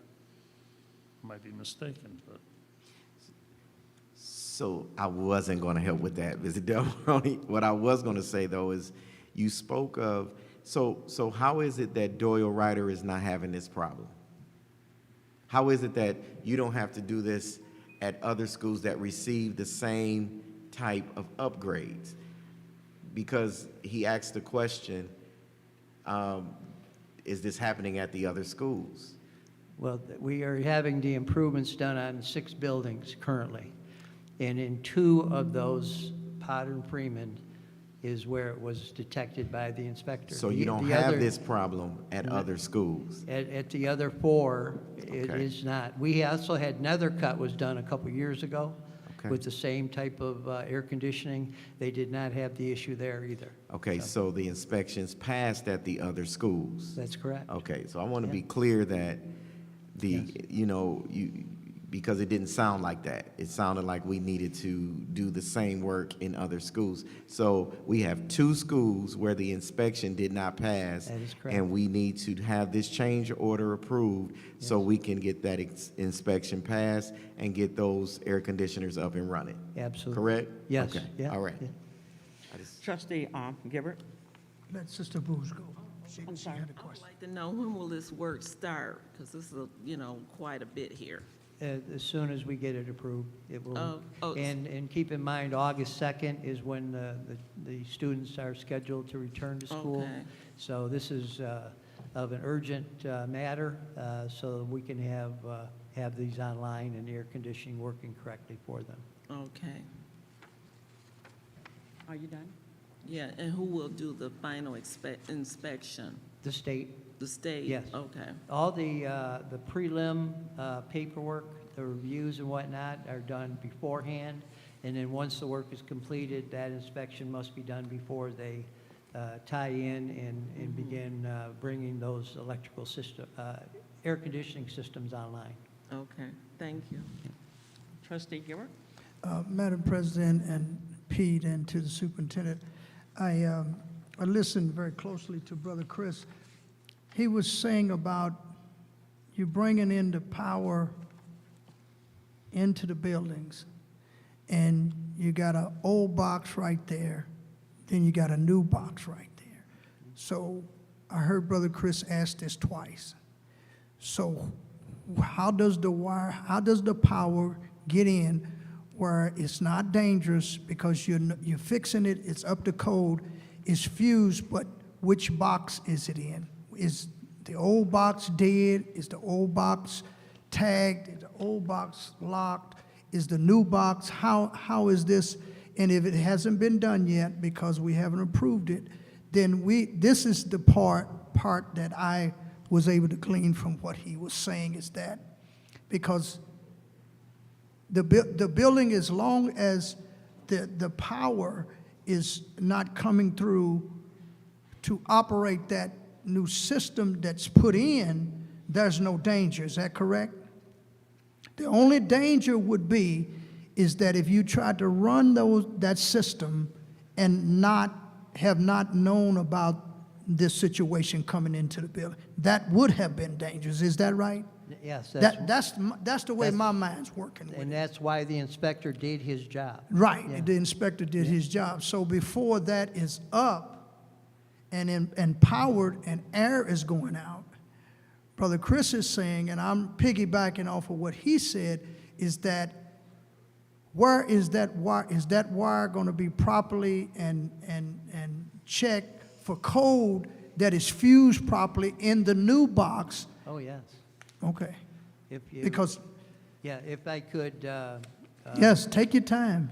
no, bring you to the scope of work. Okay, yeah. If that page, which is the second page on the actual change order, number 4. Okay. They go into detail exactly how many issues, and if I mentioned correctly, at Potter, they're running 6 new lines in, and they have 12 items that they're identifying, and Oh, over here, on yes. Freeman, there's actually 13. Okay. And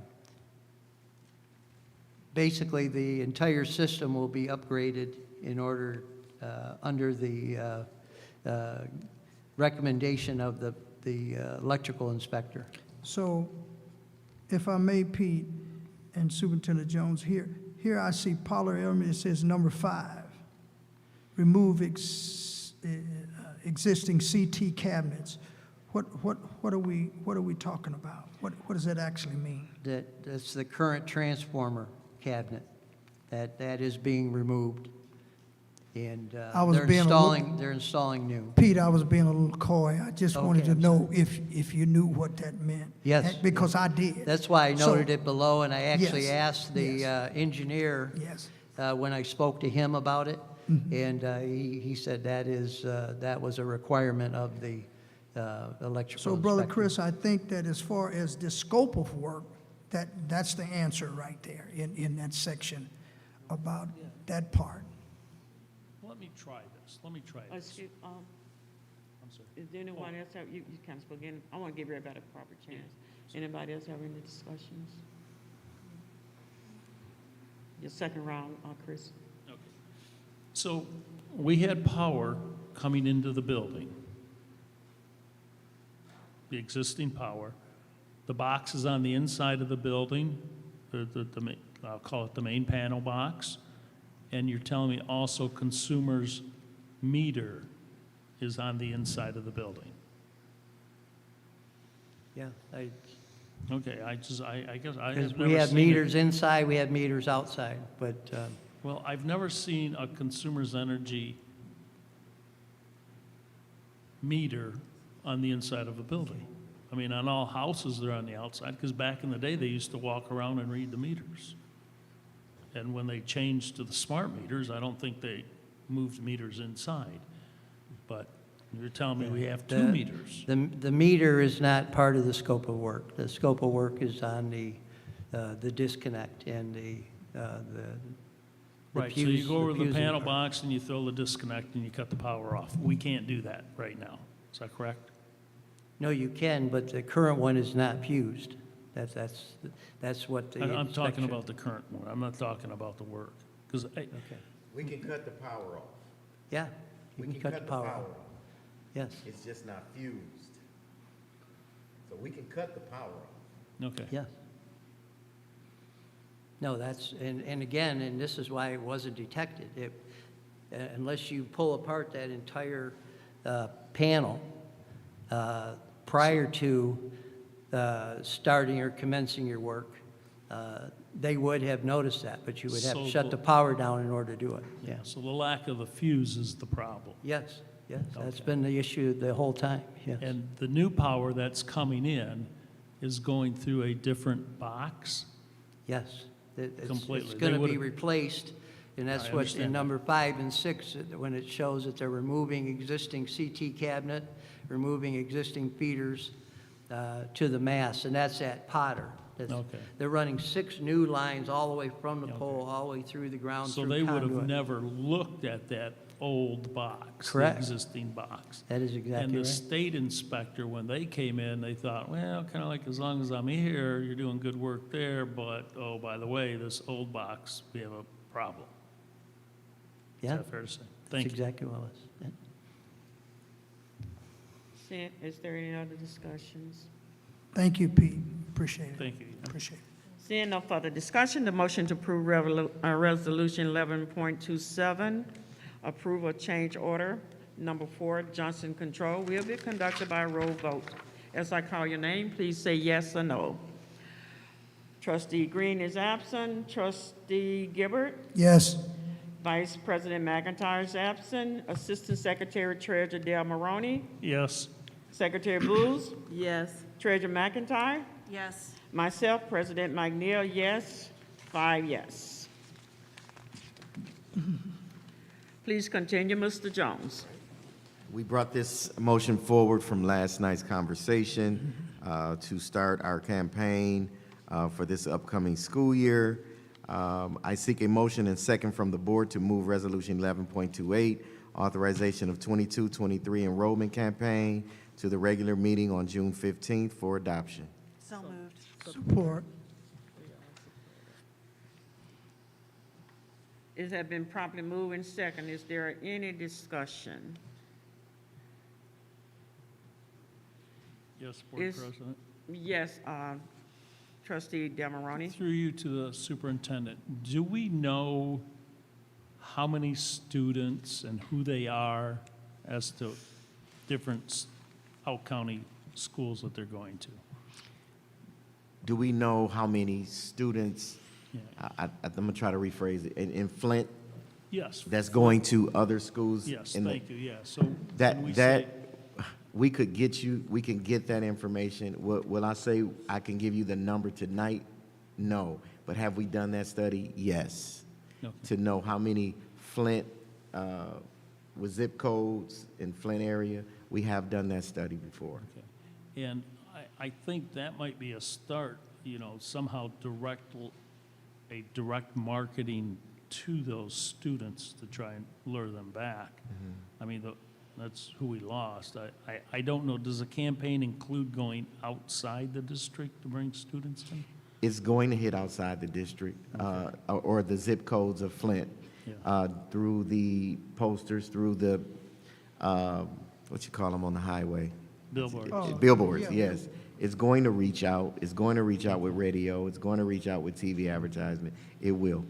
And I would just say to, when we talk about zip codes, so often people will say, and I heard it with the new school there in the college cultural area, that so many of our students are coming from Flint zip codes.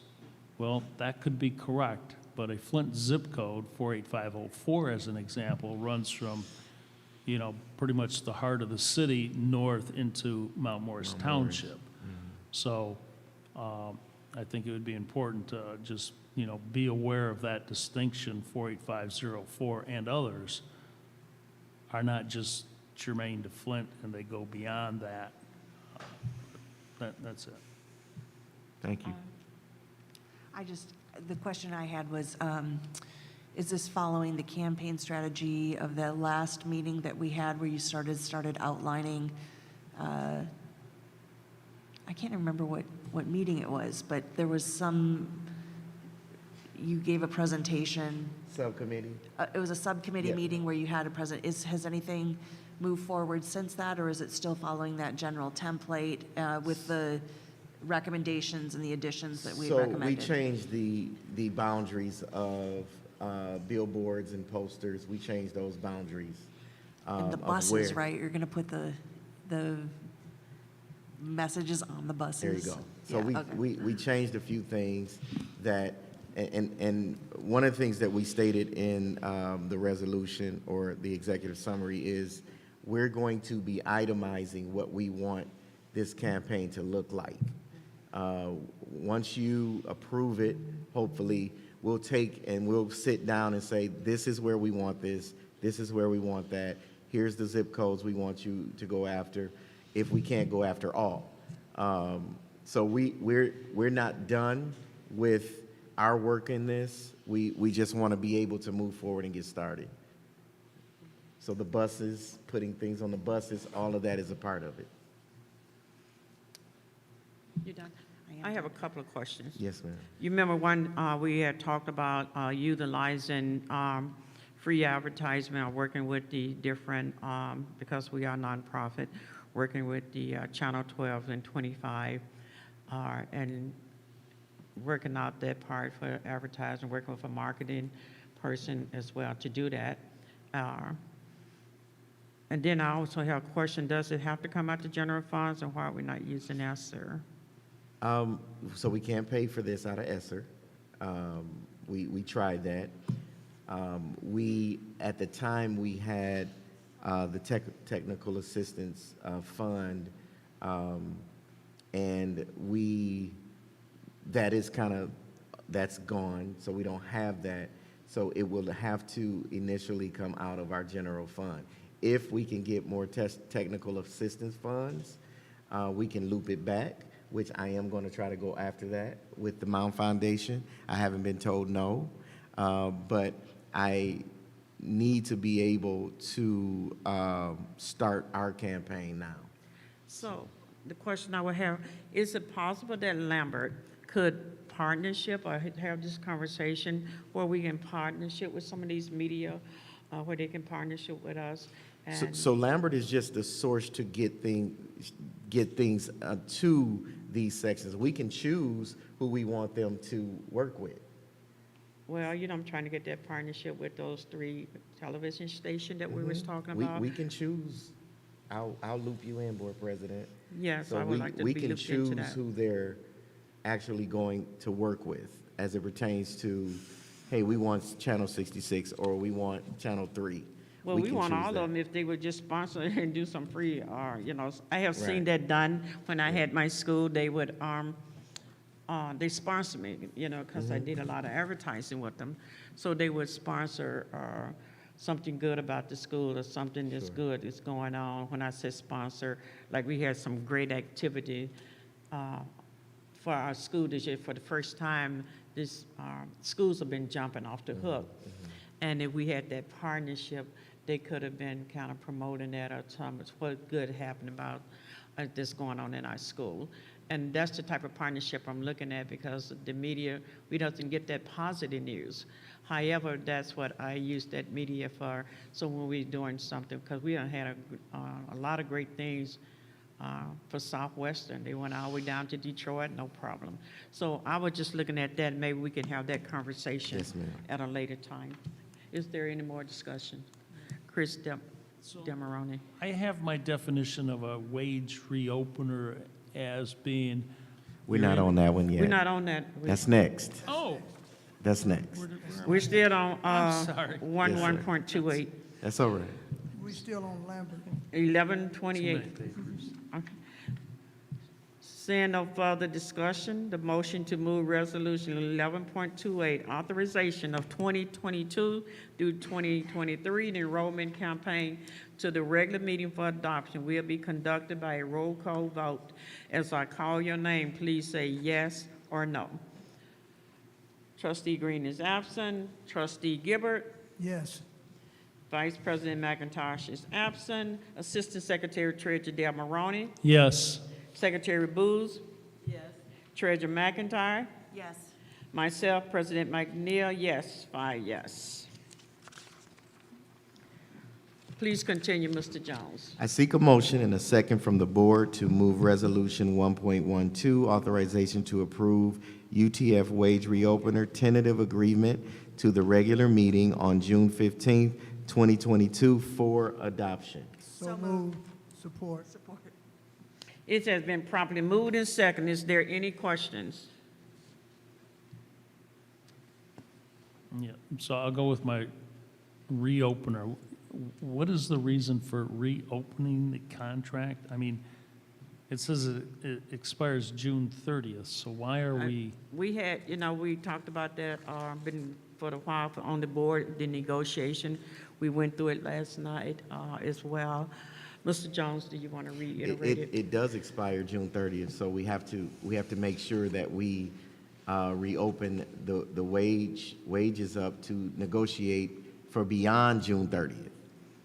So July 1, we still need our teachers. We have to have an agreement with our teachers starting July 1. That is their negotiated contract. Okay, so it's basically going to be a new contract. As it pertains to wages, I'll go ahead. So, Chris, this is, you know how there's 3 bargaining committees? Right. And so Pastor Gilbert, myself, and Trustee, or Vice President McIntosh have been part of the negotiation. So the wage reopener is just part of the standard bargaining contract that was scheduled. And so we've just been doing, and trying to do it in good faith so that we can, you know, show the teachers and the staff, the administrators. Plus, we also have the Congress coming up and paraprofessionals with SEIU, the other 2 branches. But this is just the one. And we came to a tentative resolution, and now we're bringing it before the board to share with the whole board.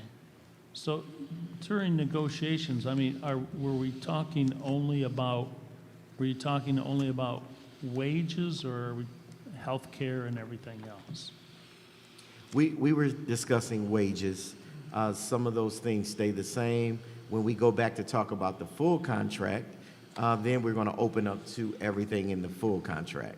Yeah. But this is just the wage reopener, and we're discussing their wage. Now, there may be things that that's in the have this? contract we want to. Do we all have a copy of Yes. this? So did you read this? No, this was just given to us tonight. So, yeah, so this is what we negotiated, everything except the prohibitive subjects or the prohibitive, So we will get to that. We will get to talking about what's going on in the classroom, what we would like teachers to do as far as days, hours, and things like that. But Yeah. this is just about wages. Wages. And beyond wages, all those other things, healthcare and that, does that expire at the end of June also? No. Okay. Trustee Gibbert? Madam President, Brother Chris, is that also I had concerns about as I went into it because it was new to me. You know, I'd never been in that position before. It was a great learning experience, but this was the time to try to, without running the district into a greater deficit, which was so close to that, but the teachers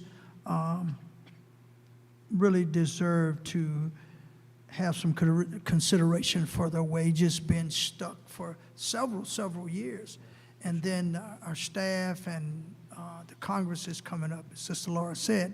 So it was a good experience, and it was one that we saw that people had ideas about what you could do with certain funds that was mandated by the state and the federal government. But that's when it comes into where you have to just try to get them to see that because of the deficit that the district was in, we were always compared to some other district somewhere. And that was a key problem. But for me, that was a learning process. So it was good. I think that the teachers will accept it, approve it, or whatever. But we still got to watch the money, the revenue, and the deficit. We got to keep a close eye on it. We just can't not thinking that it goes away because we've had a little bit of grace period with the MDE. We just have to stay close to it. So it was, like I said, it was a great experience and got to meet different people. And some on that side, the UTF people, they got ideas, you know, and they feel that they deserve this. And it's not that they don't deserve it, but you have to still watch what the district is in and the position that it's in. And that's where I think that we, as a team, myself and Ms. Murphy and Superintendent, Sister Laura, and all of us, Attorney Gardner, I must say, when I first listened to him and talked to him when I first got on the board and met him, I didn't think he was the sharpest knife in the drawer, but he's a heavyweight, let me tell you. He's real sharp. And that's what I learned, and that will help us going forward, that's the kind of things that we have to look for, people that really understand process, but yet they understand the law and how to get there. If I may, I just want to say that we are very careful about time. We know this goes to 2025. Right. And if you think about it, that's really on purpose because that's when our ESSER is supposed to end. So, you know, we want to make sure we're at the table with UTF, ensuring that we're not pushing ourselves to where no one will have a job. So 2025, we come back to the table after this is approved to move, and then we go back over those negotiations. Any more discussion? Seeing no further discussion, the motion to move Resolution 1.12, authorization to approve UTF wage reopener tentative agreement to the regular meeting for adoption will be conducted by roll call. As I call your name, please say yes or no. Trustee Green is absent. Trustee Gibbard? Yes. Vice President McIntyre is absent. Assistant Secretary Treasurer Del Moroni. Yes. Secretary Booz. Yes. Treasurer McIntyre. Yes. Myself, President McNeil, 5 yes. Thank you, Mr. Jones. I have a question for you, Board President. If I'm out of order, just stop me. But is it possible now that we have gone through all of this work to kind of batch what we can for next week? When you said batch, what do you mean? So the items we brought on, we're clear with these items? Yes. There's nothing to bring back to the table. With academics, there's nothing to bring back to the table. Is it possible to batch those items? For so- the agenda next week. For the agenda next week? I just want to hear the pleasure of the board. What's the pleasure of the board? Can we put these on the agenda next week? In batch form. In is what batch you're form. saying. Yeah, in I batch. think, under these circumstances, Yes. I'm open to that. Often, it's nice to have them separated in case there's anything that, but since we've done such close work for the last 2 days, I would be amenable to that, certainly. I agree, so then we. Did I hear Sister Laura say they remain separated? Is that what I heard you say? No, I Batch 'em. said Batch 'em. that I'm not normally in favor of batching agenda items, but in this instance, I would agree to it, yeah. I don't. I don't have a problem with it being batched, but with the flexibility of someone notices something in the next week and they want to separate it out, you know, if we needed some kind of further discussion or all of a sudden a question came up. So do we have support for that? We can agree to it, or we can put it forward. You want to take a I think vote? we need a Sure, we'll motion. take a vote. I want to take a motion, or do we need to make a motion, take a vote? We can agree. So I make a motion that we batch all of the agenda items from the last 2 evenings for the regular board meeting, next Wednesday. June 15th. June 15th. I will support that. It's been second. Do we need a roll call vote? This to be taken? A roll call? Discussion. Discussion? Right. We had discussion already, but do we need any more discussion?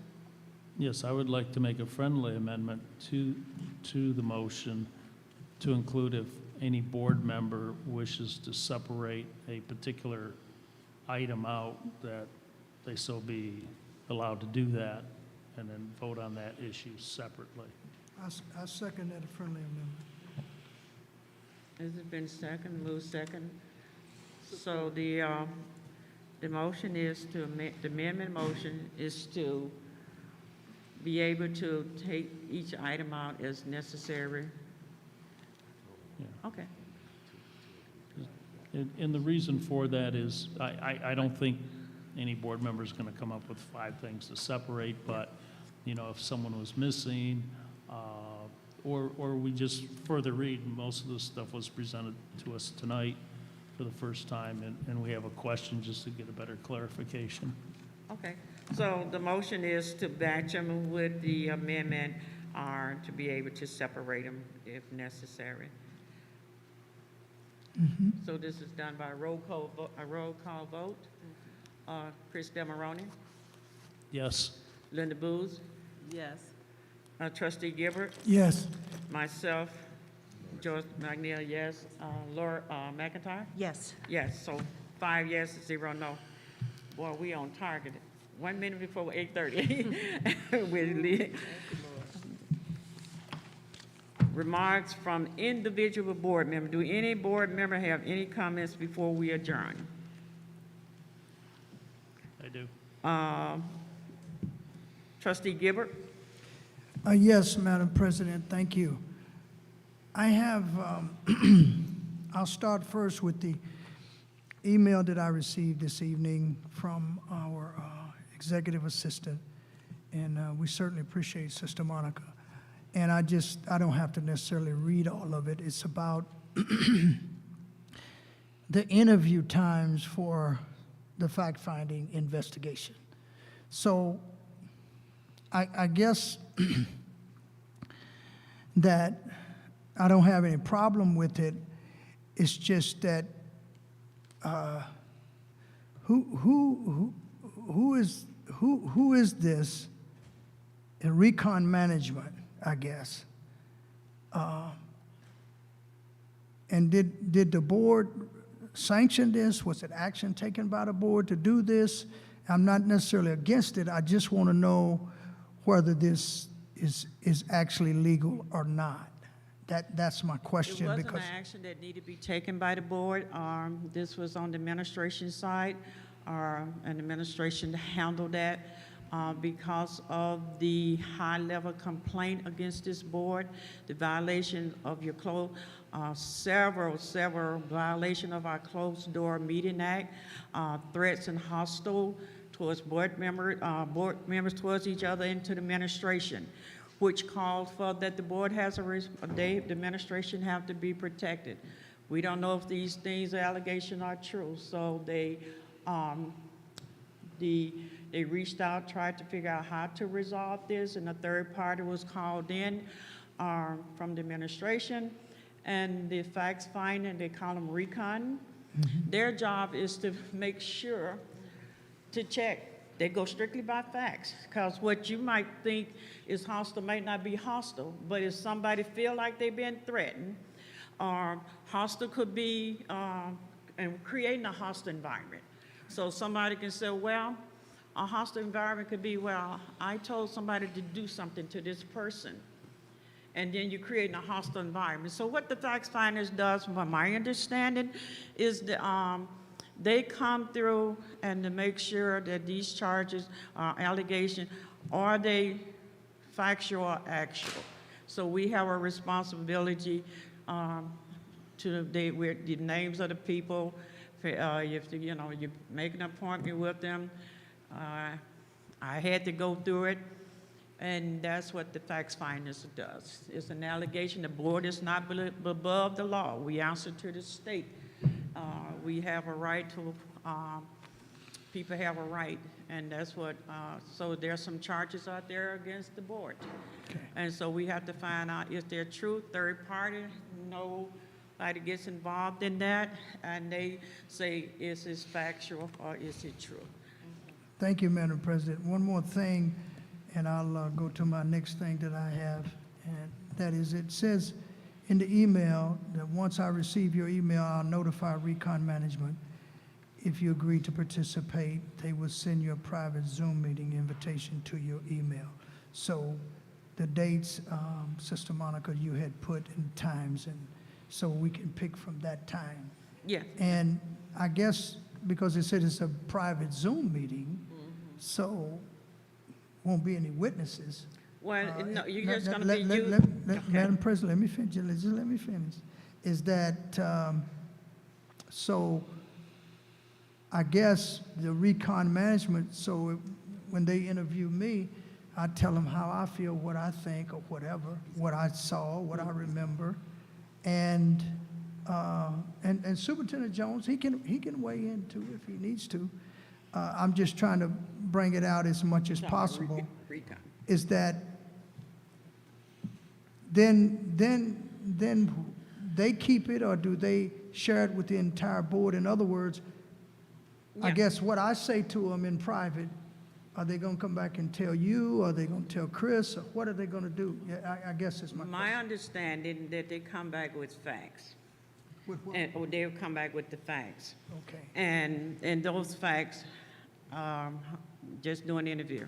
So, for instance, a hostile environment, and in a hostile environment, it could be threats to a person's job, or calling people out of their name, or doing stuff that we shouldn't be doing as board member meeting or administration.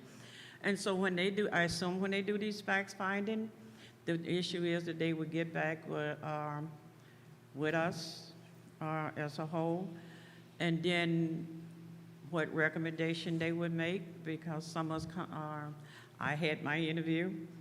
They don't tell me what nobody said, or he say, she say.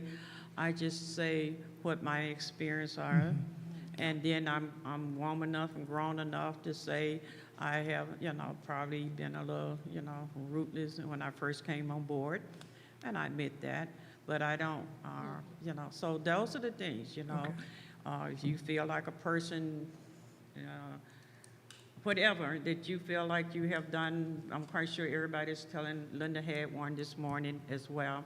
So, so we have to get these things out because it's creating a hostile environment. If you feel like, somebody feel like I told somebody to beat you up, that's a defamation of character. It's hostile. So those, I guess these are some of the things that we're trying to find out, what is hostile or what is aggressive. That's how he explained, because sometimes we could be just more of an aggressive person. And so this is my experiment where I had it when I was in General Motors. They go through facts finding. So that's where we at, because the board has gotten to be out of control, or maybe, I don't know. And one last question or comment to our board is that when we take board action and we decide on things, such, for example, Attorney Lee, I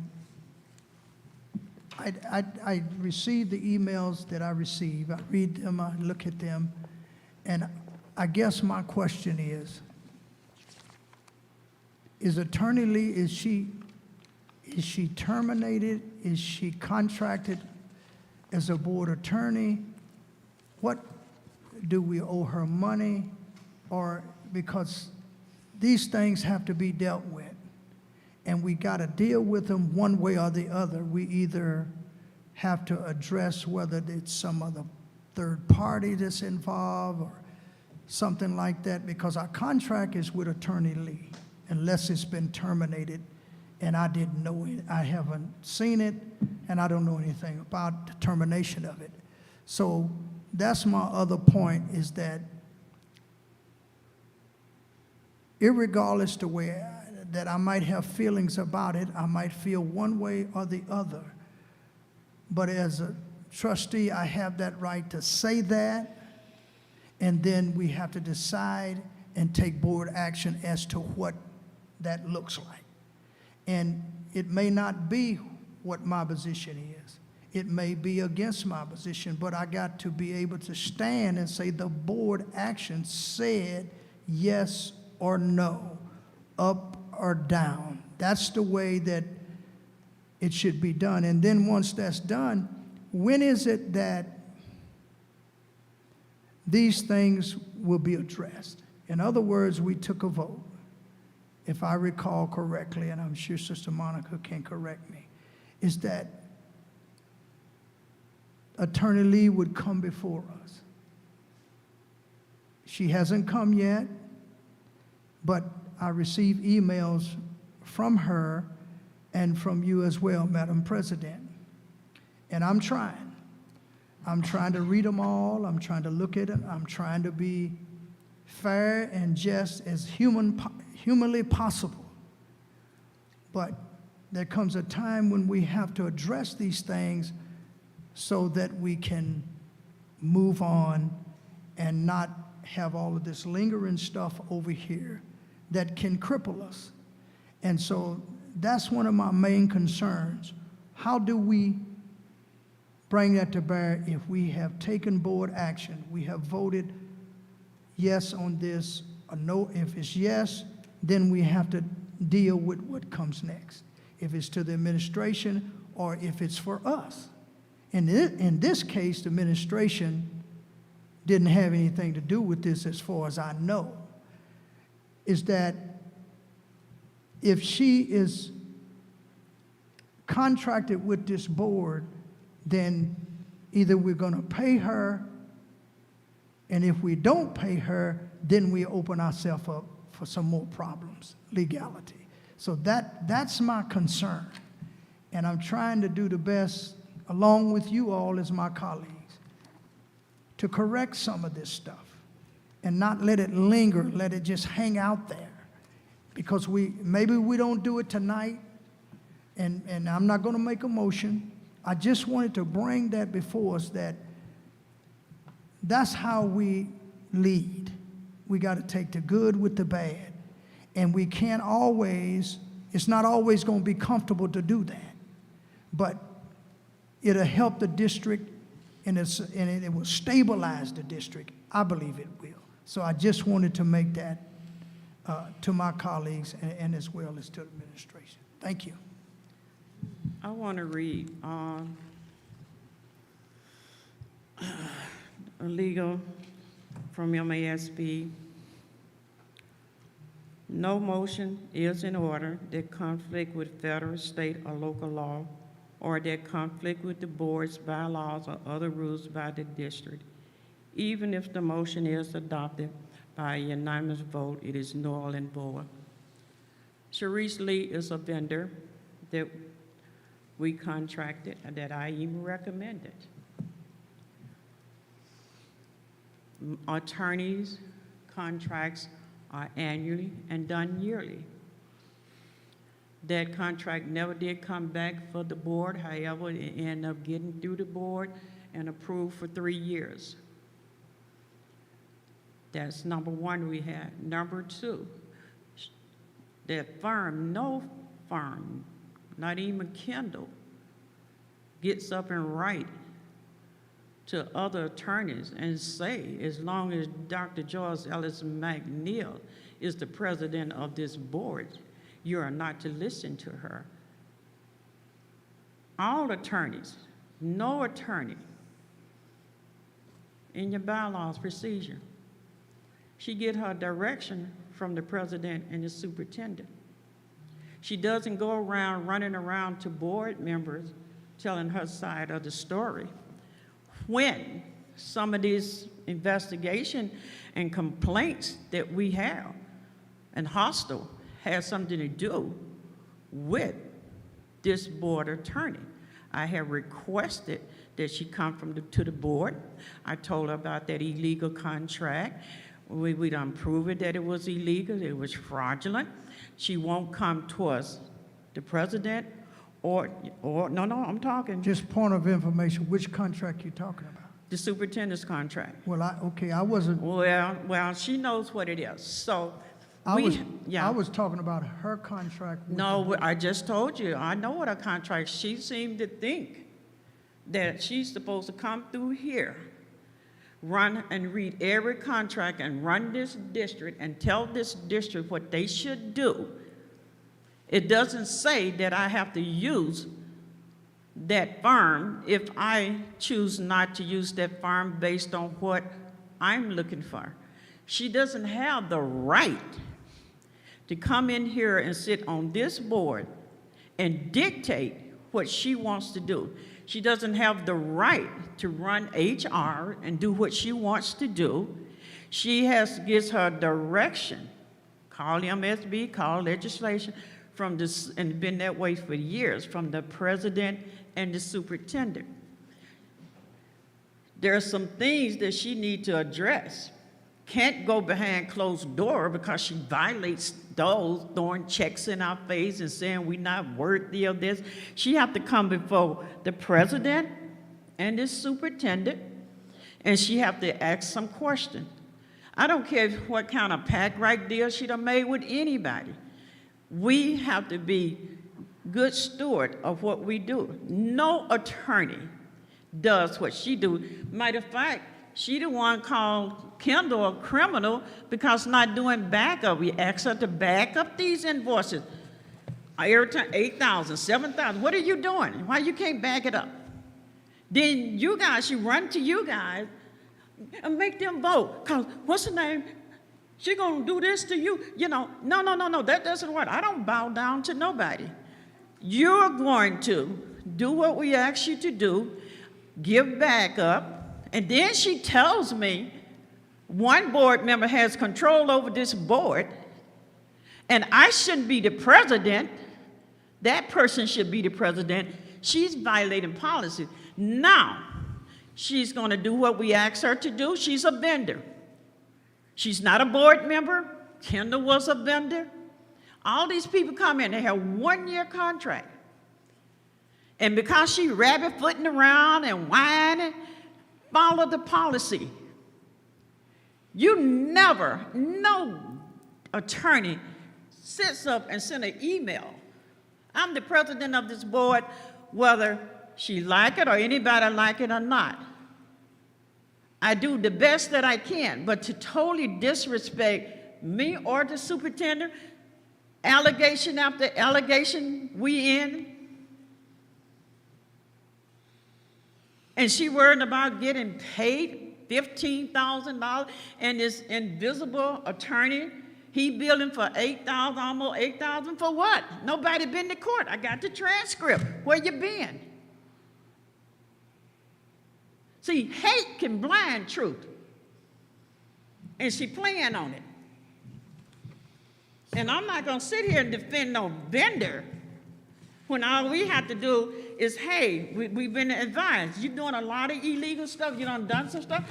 MASB had to get rid of her because of that. Well, let me say this, Madam President. You can speak now. And I'm not finished yet. My concern is that It's not your concern. the board, the Flint Community School Board of Education, has got to take the position that no one, Gilbert, Del Maroney, Booz, McIntyre, McIntosh, McNeil, and Green, none of us are above the law. Thank you. And if we hold the policies that we have adopted, we have to be the example, and we have to lead, and we have to do all that we can to be just, to be fair, and to be impartial when it comes to the law. Now, all of us have our dispositions, and all of us have our opinions, and that should be respected. It's not always the case, but we'll get there if we keep working at it. But Ms. Lee has not come before this board to answer those questions or those concerns or those things that you have very passionately expressed. And I'm not saying that I disagree with what you're saying. That's not what I'm saying. I'm saying it's a matter of due process. That's what I'm saying. And that has to be, in other words, to my colleagues, and I'll shut it down. You can't go by the law over here and then justify not going by the law over here. Praise God. It just cannot work that way. Okay, point of information. My conversation is with the vendor, Lee's Farm. I have told Lee's Farm exactly what we are going to do. I made it clear to the Lee's Farm that we are not going to put nothing else before this district. We have stolen and got in my hand over 6 or 7 weeks messing with board stuff. I explained it very clear to her, when we get these agenda stuff done, I will get to that part of it. And that is where we stand as a board. We owe this district an apology. We owed, the children looking for us to come to their graduation, the teacher looking for us, and we just neglected this district, going to sleep worrying about a vendor. The previous attorney didn't get this much attention. He never, ever gotten this involved with the board. There is a very strict line between that board and this. That's why they set the law. It's legislation. President, superintendent. And the board. No. She gets her direction from the president and the superintendent. So what does the board do? I don't know what the board should do, but if there's something that you want to do, you come through the president. Correct. She does not get to go through and walk around in administration doing what she wants to do. And that's what the problem. But see, I can't defend her, and I'm gonna give it over to you because we don't have our 2 minutes. It's time for us to go. Ms. McIntyre. So as the treasurer, I just want to speak to my understanding of what's happening with this vendor.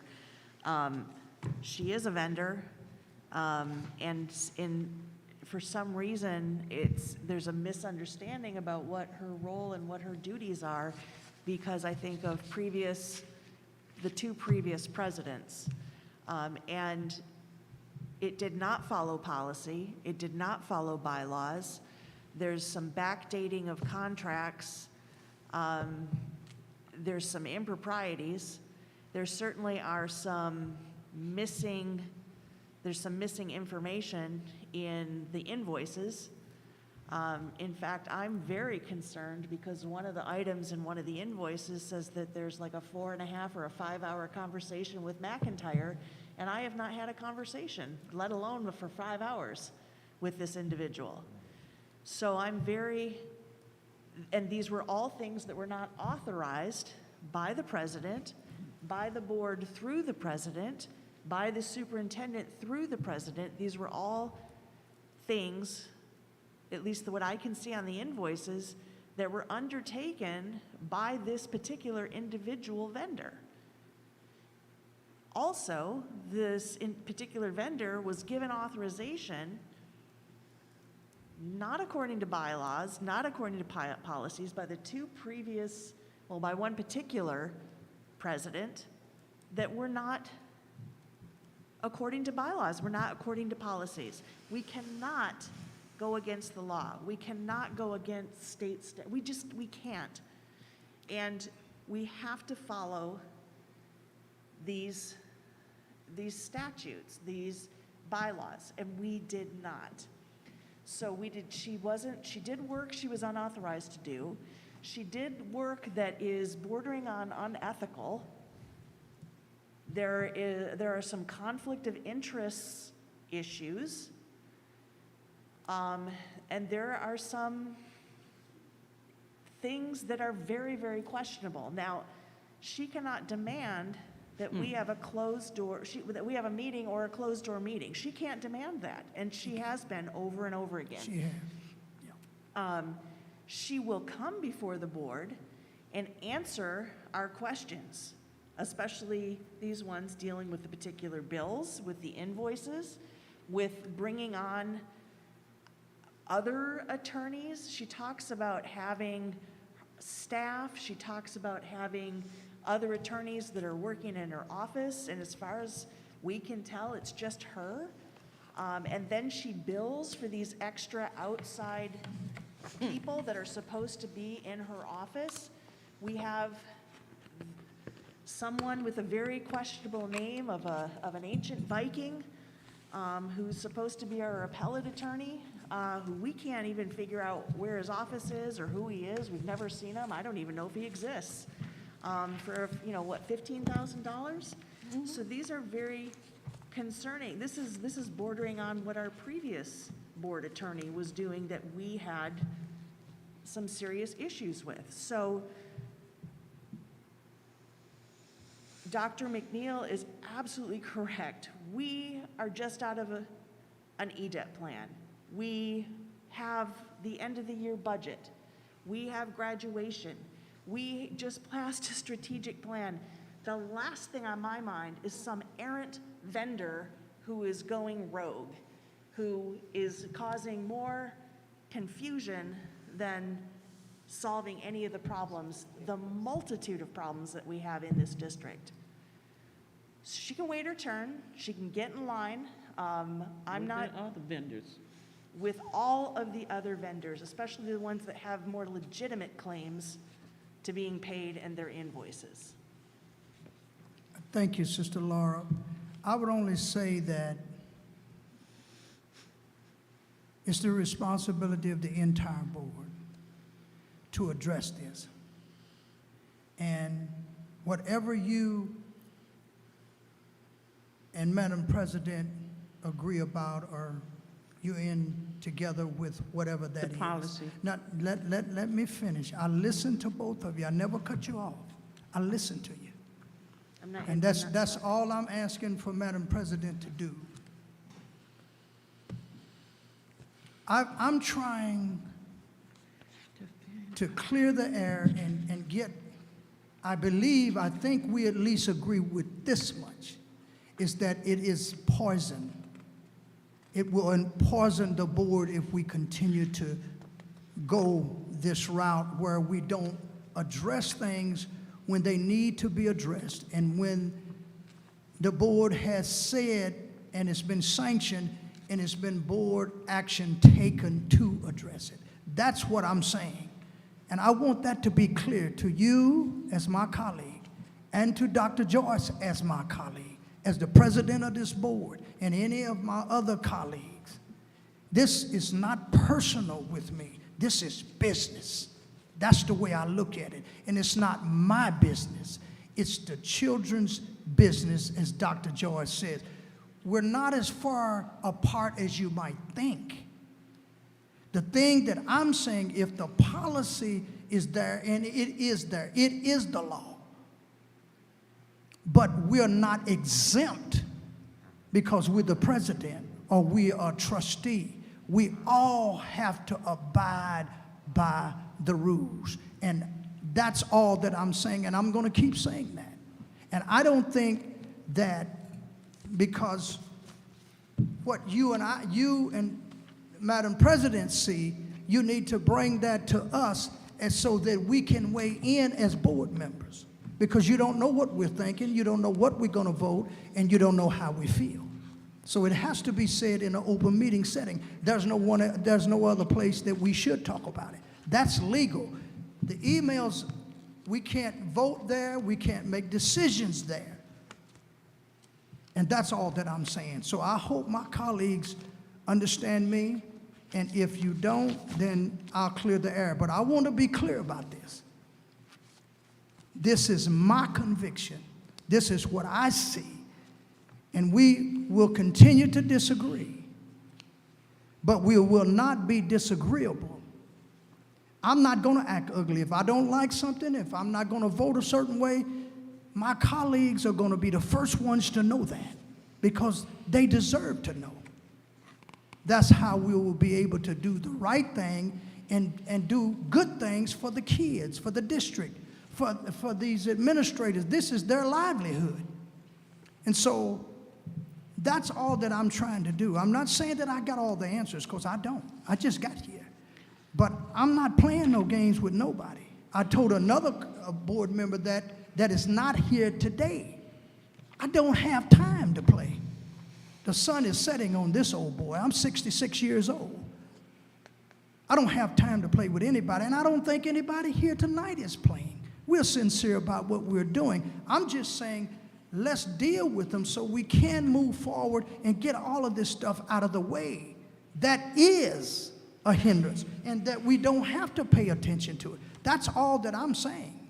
So here's the thing. Just because somebody has access to all of our emails and floods us with emails at all hours of the day and night doesn't mean that we drop the order of the business and put them to the head of the line to deal with their requests and their demands. So this individual vendor, I agree with you. We have to have a discussion about it. But like I just said, we had a strategic plan to pass. Yes. There were several things that were way more urgent than this one person getting paid, especially with some of the issues in her billing and in some of the conflict of interests that were not disclosed in an appropriate way. So it's an issue that that nobody is not dealing with or putting off or talking about behind closed doors. It's just a matter of she can wait her turn, because we have an agenda that is quite full. And just because she creates, what do they say, that urgency on your part doesn't necessarily constitute an emergency on mine. Just because you messed up and you planned poorly, it doesn't mean it's my emergency. So her needing to get paid doesn't mean it's an emergency for the board. And it also doesn't mean that the president or the treasurer or whoever is getting some of the details that maybe not be widely known to the, like if I'm getting the bills or the invoices, it's not that I'm not sharing them with you because I'm holding anything back. It's because we had to deal with this first, right? And this other stuff is just, to me, is just unnecessary. You know, yeah, we're gonna have to deal with it, but are you serious? So that's just where I'm coming from, and I really don't, I'm still confused about why you think that we're not in agreement over all these things. I have no idea what you're talking Ms. about. McIntyre, let me say this to this board. Sharice was like this to me. I brought her here. She was like this. She was like a daughter to me. Nobody in this community can tell you how I embrace this young lady in my heart. I brought her to this board, and I'm responsible for what I hear and see doing. Because when it's all boiled down, who brought her here? Me. I love my sister.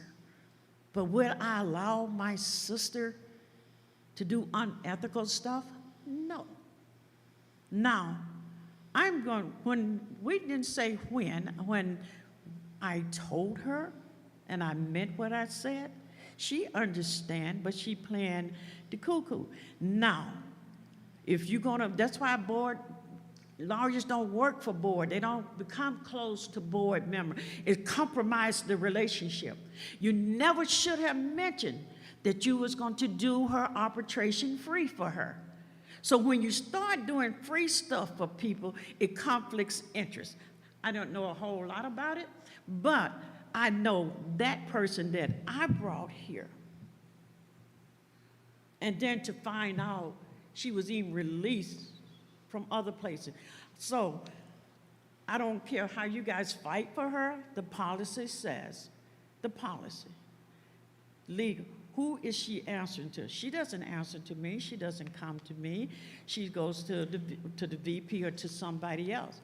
Who is she getting direction from? Who is she getting direction? Who gives her the right to come into our board, closed door meeting, and violate our policy? Who gives you that right?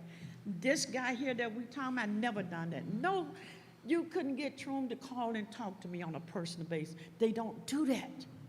They don't even discuss. Disrespect and to write other firms who give you authority to write against any member on this board. So we done spent a lot of time on this. Chris Demaroni, you next. Thank you.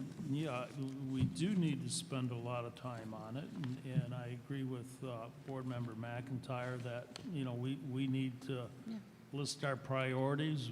You know, I've been pushing for meetings and more meetings and to try and hash through some of this stuff, not particular this issue, but just ESSER funds and everything else that's before us. And one of the problems that I'm experiencing, being a new board member, coming on at the same time as Member Gilbert there, is that there's so much to deal with behind us. Lawsuits against the board, against board members, against the district. I mean, the list goes on, and it prevents us from moving forward. No, it doesn't, Chris. Well, we have to deal with it, and when we deal with it, we're sidetracked, just like this. You know, if we dealt with this case right now today, well, we would have never gotten through this. But nonetheless, so, you know, some of the issues that I hear are things that happened before I was a board member, and I'm being asked to render an opinion on it. I wasn't there, I don't know about it, and it becomes difficult. But I want to speak to the survey that we're asked to do. Pretty much the same questions, and I didn't really hear all the answers. Who authorized it? Who's paying for it? Are we being charged for it? What- Administration pays for it. Mr. Jones has a certain amount that he could pay for this, because this is very hostile, which includes your board, and the reason, because this investigation that we going through, we have to wait until everything is getting together, so it's lining up. That person that you're in here defending, with this vendor, I'm not defending no, anybody. I take that back. This vendor. I never defended it. This vendor, forgive me if I'm I never misspoken. defended it. This That's clear vendor, to air here. this vendor is the main key to why we having this investigation. This board, we report to the Attorney General, this board. And so we have to wait through the process.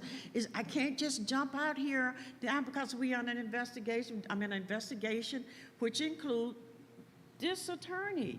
So give me the space and time. This is not holding us up. Her billing, that's tragic. We see what's wrong with that billing. We see, okay, and so I'm telling you, I'm gonna back off this conversation because that's how we ended up where we at.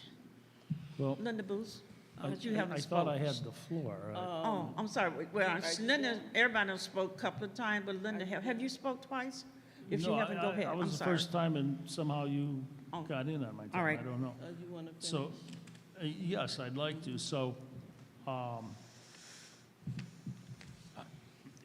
I mean, quite honestly, with this survey, I don't know to whose purpose it's going to serve. I mean, is this something that's going to end up in a court somewhere? Is this something, I don't know. I mean, because I honestly can say, this attorney that we're talking about this evening, she hasn't done anything to me. She hasn't what? Done anything to me. She hasn't created any hostile anything for me. You know, It's not personal. It's not personal. It's not personal. This is a hostile environment that she's been accused of. Has nothing to do with you or you. Go ahead, Mr. Jones, because we got to go. Oh, sorry, I could just tell you how, I'll wait. Okay. We need to end this conversation. Thank you. Because we mentioning her name too much. Yes. okay, I haven't And mentioned on anyone's top name. of I think that, all point of she order, have to do- Point of order, I think I have the floor. Yeah, I mean, you gotta Well- I let, said vendor. Go you ahead. gotta let the man Okay, go finish. ahead, Chris. So, I want to ask this question, as far as using my community college for the summer program. We were told we're using my community college because our buildings need to be cleaned during the summer. And I'm just wondering, do all the buildings get cleaned at once for a month or two, or how does that work? Okay, so what we've started doing with children is trying to give them experiences outside of the school building. Okay. That's how that started. That's a good thing. That's what this is giving them experience outside the school building. They're so used to coming to their school building, let's get them out. We've had some very structured and awesome summer programs when we did it this way, and we had more scholars show up. So, but it also helped with when there were structural issues in buildings. When you don't have children in them, the workers can go in and fix paint, do things that needs to be done. So that was another plus for it. That wasn't like the main reason we decided to have our scholars go to Flint Institute of Music, to go to Kettering, or to go to Mott. That's not the total reason for that, Okay. okay? And Superintendent, I want to thank you for Tuesday. I attended the graduation ceremony there at Southwestern. I want to take time to congratulate all the seniors that were graduating. It was, there were several hundred people there in attendance, both sides of the gym there, and I don't know if anyone did a count, but I'm guessing probably all of 300-plus people, especially excuse me, especially when you add in the graduates. But so, and I want to wish all our seniors good luck in their life journey, career journey.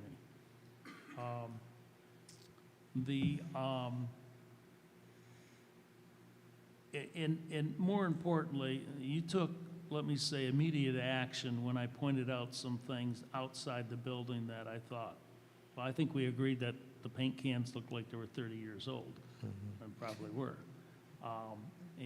So those were taken care of rather swiftly, and so I want to thank you for that. You know, I had heard that they were out there, they were doing some kind of project. I don't know what project you would be doing, because it didn't look like paint. I mean, it was raining, but anyways.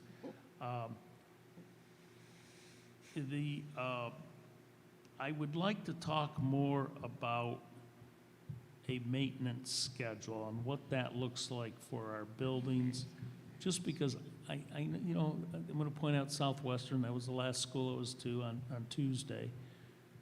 I mean, you know, the potholes and lights that are missing and signs that are faded out and twisted and bent and point in the wrong direction. I would think that comes under maintenance. Maybe there's a different term for it, and maintenance is maybe just inside the building, but these are things, and I know we're cash strapped, but these are things that just didn't happen overnight, and I'm not pointing the finger at anybody, because those problems have been there a long time. But I think maybe if we can get a better understanding of what we mean by a maintenance schedule. I think that's all I say, but I'll say these two last things. One, it is always better to try and take care of stuff inside the house than at the courthouse. Because when you get to the courthouse, it gets a little messy and a little more expensive. So if we can set up, just going back to the attorney, a meeting with her, whether it be public or closed session, but if we do public, we need to watch that what happened in closed session does not come out on this floor. The other thing is, you know, if you take this survey, you know, it's not like you're going to be in front of the police, but anything you say can and will be used against you. And that means even the truth. You can tell someone the truth, and that can be twisted to where now you're the bad guy. You're the guilty person, just because it gets twisted. So, a word of caution. Thank you. And you don't have to do the interview if you don't want to. Say it if you choose. If you choose. So if you choose, that's up to you. If you choose, if you feel like, you know, that there has been a hostile environment for you, you can call. If you don't, you don't. But that doesn't stop other people from saying something. So that's your choice. It's not mandatory, but we're trying to put the fire out because this stuff done reached all the way at the state level. And so we're trying to bring it back down to a level where we can become board members. And there's a process for that now. Ms. Booth, did you have the floor? The only thing I wanted to say regarding the attorney situation, I understand all she have to do is call and get on the agenda and come answer the questions, or she have to come here and answer some questions. She was instructed to contact me personally, not go around everybody else, and come here because that's her job function like all the other attorney. Her job function like all the other attorney against with whoever the president, whoever the superintendent. No attorney violates that. Never have. It always have been that. That's how the legislation legislated, and that person have not been able to do that to this day. The vendor. So until that vendor adhere to that request, we can have these conversations with this vendor, because she's a vendor. She doesn't get board treatment and rolled out. She's a vendor, and we're handling her like a vendor. She has a contract. And that contract states what she's supposed to be doing, not what. So I have given her instruction. And that's all I have to do. She's a vendor. That's what the attorneys are saying. She's a vendor. Yeah. Why are we taking up so much time? She's a vendor. Yeah, and I understand All that the other part. vendors, Plant Moran, all of them, they vendors. Right. They respond. Uh-huh. That's what a vendor does. It's not like that person, they're a vendor. We the only district have a board attorney. They've been advising against that for years. It always create conflict of interest. That's why we have this Plant Moran 100,000 invoice. Every time you have a board attorney with the board, is always end up in lawsuit.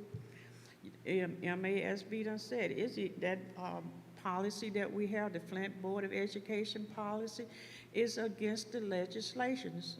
It was created by a previous board attorney to do illegal. So if somebody get mad, they go change the board policy, the Flint board policy, which they don't care. The law doesn't care because you're still in violation of Neola. Neola is the policy of law. We the only district that sneaked in from the previous board attorney so they can manipulate and do what they want. And then the next person gets it, well, I'm not having my way, so I'm going to go and change it this way. And they have warned against us. We operate on Neola. Neola is the law. So to get clarity, you have some questions, the board have some questions. She have to come before She have to Mr. come Jones, before you and Mr. according to- Jones. She don't do what the Okay. policy does. Okay. A point of information here, but also the board president has, in my mind, a responsibility to bring that before us in some fashion at some time. In some fashion, some time, and you're right. That's When it. that That's time- all I'm yeah, saying. When that time is right, and I'm guided by, because this is unprecedented. So I got to protect the interests of the district. I got to do things by step. It's not when they want me to hurry up and rush. And so, hey, here we go again, unorthodox legal opinion. And you gave us some bad legal opinion. We out of hundreds of thousands of dollars. That person, once again, come before us. Ms. Joan and I have a decision to make and discuss. Then we come before the board, according to, and we're gonna share some things with you. But then we got top invested, facts-finding investigation. This is, and it's about time this happened because it's been going on for years and years. Hostile work environment, hostile board environment. So, and probably just we're gonna need training. That's why I finished up my training. And I'm going into level 2. It's a lot of things. So I don't wanna spend our nights on this, because we are end up in conversation that we shouldn't. And I have never seen the board spend this much time on one vendor like she's a blood relative. She's a vendor. The firm, not her, the firm is a vendor. It's the firm. And that's what we're talking about, the firm. Madam President, and I what promise can- you, I will keep my mouth shut. Now, that part you just said we disagree. Because these conversations and discussions, we have to have them. Yeah, but if the firm And- has and maybe- never, Maybe this wasn't the proper time yeah, to well, do it it. sure wasn't because the But- firm never CC'd. The firm never CC'd, never. Yeah, and I Never. prefer not to get all You those couldn't pay emails. this firm. They never supposed to CC. They're never I don't want supposed any to more CC. Well, we emails. get a lot of emails. We Yeah, get a but lot- I'm talking about the we get a firm. lot regarding from that you. Yeah, you're We get a lot supposed to get them from me, but her. not from her. Yes, I do. But they should. That's what We I'm get saying. a That's lot of policy. emails. Yeah. A lot of emails. But, and We that's can't- what the we can't violation have is. meetings over emails. That's Over illegal. this situation. We're not having email. Your Okay, okay. attorney sends you guys emails. Okay. I know. Not like that. Okay, we done had a good discussion on that, and everybody got their feeling. The announcement is come Monday, the Flint Board of Education will hold a vacant property workshop on Monday, June the 13th, 2022 at 5:30 here at Accelerated Learning Academy. Once again, a vacant property workshop on Monday, June the 13th at 5:30. Seeing, I'll be in Detroit for the ACLU. I'll be coming back. We're supposed to end at about 5. so it's probably gonna take, it's gonna be traffic coming Yeah. from Detroit. But Troon runs the workshop. The board has, after we cannot, Troon, we paid him $10,200 dollars last year under the previous president, and that workshop did not go forward. And here we are again, and the workshop have to go forward. And Troon runs the workshop, and we look at those policies, what our role is, and you're gonna have people here, he's gonna talk to them, he tells them, and he runs the workshop. The board, we kind of work together, but the realtor company runs the workshop, 5:30.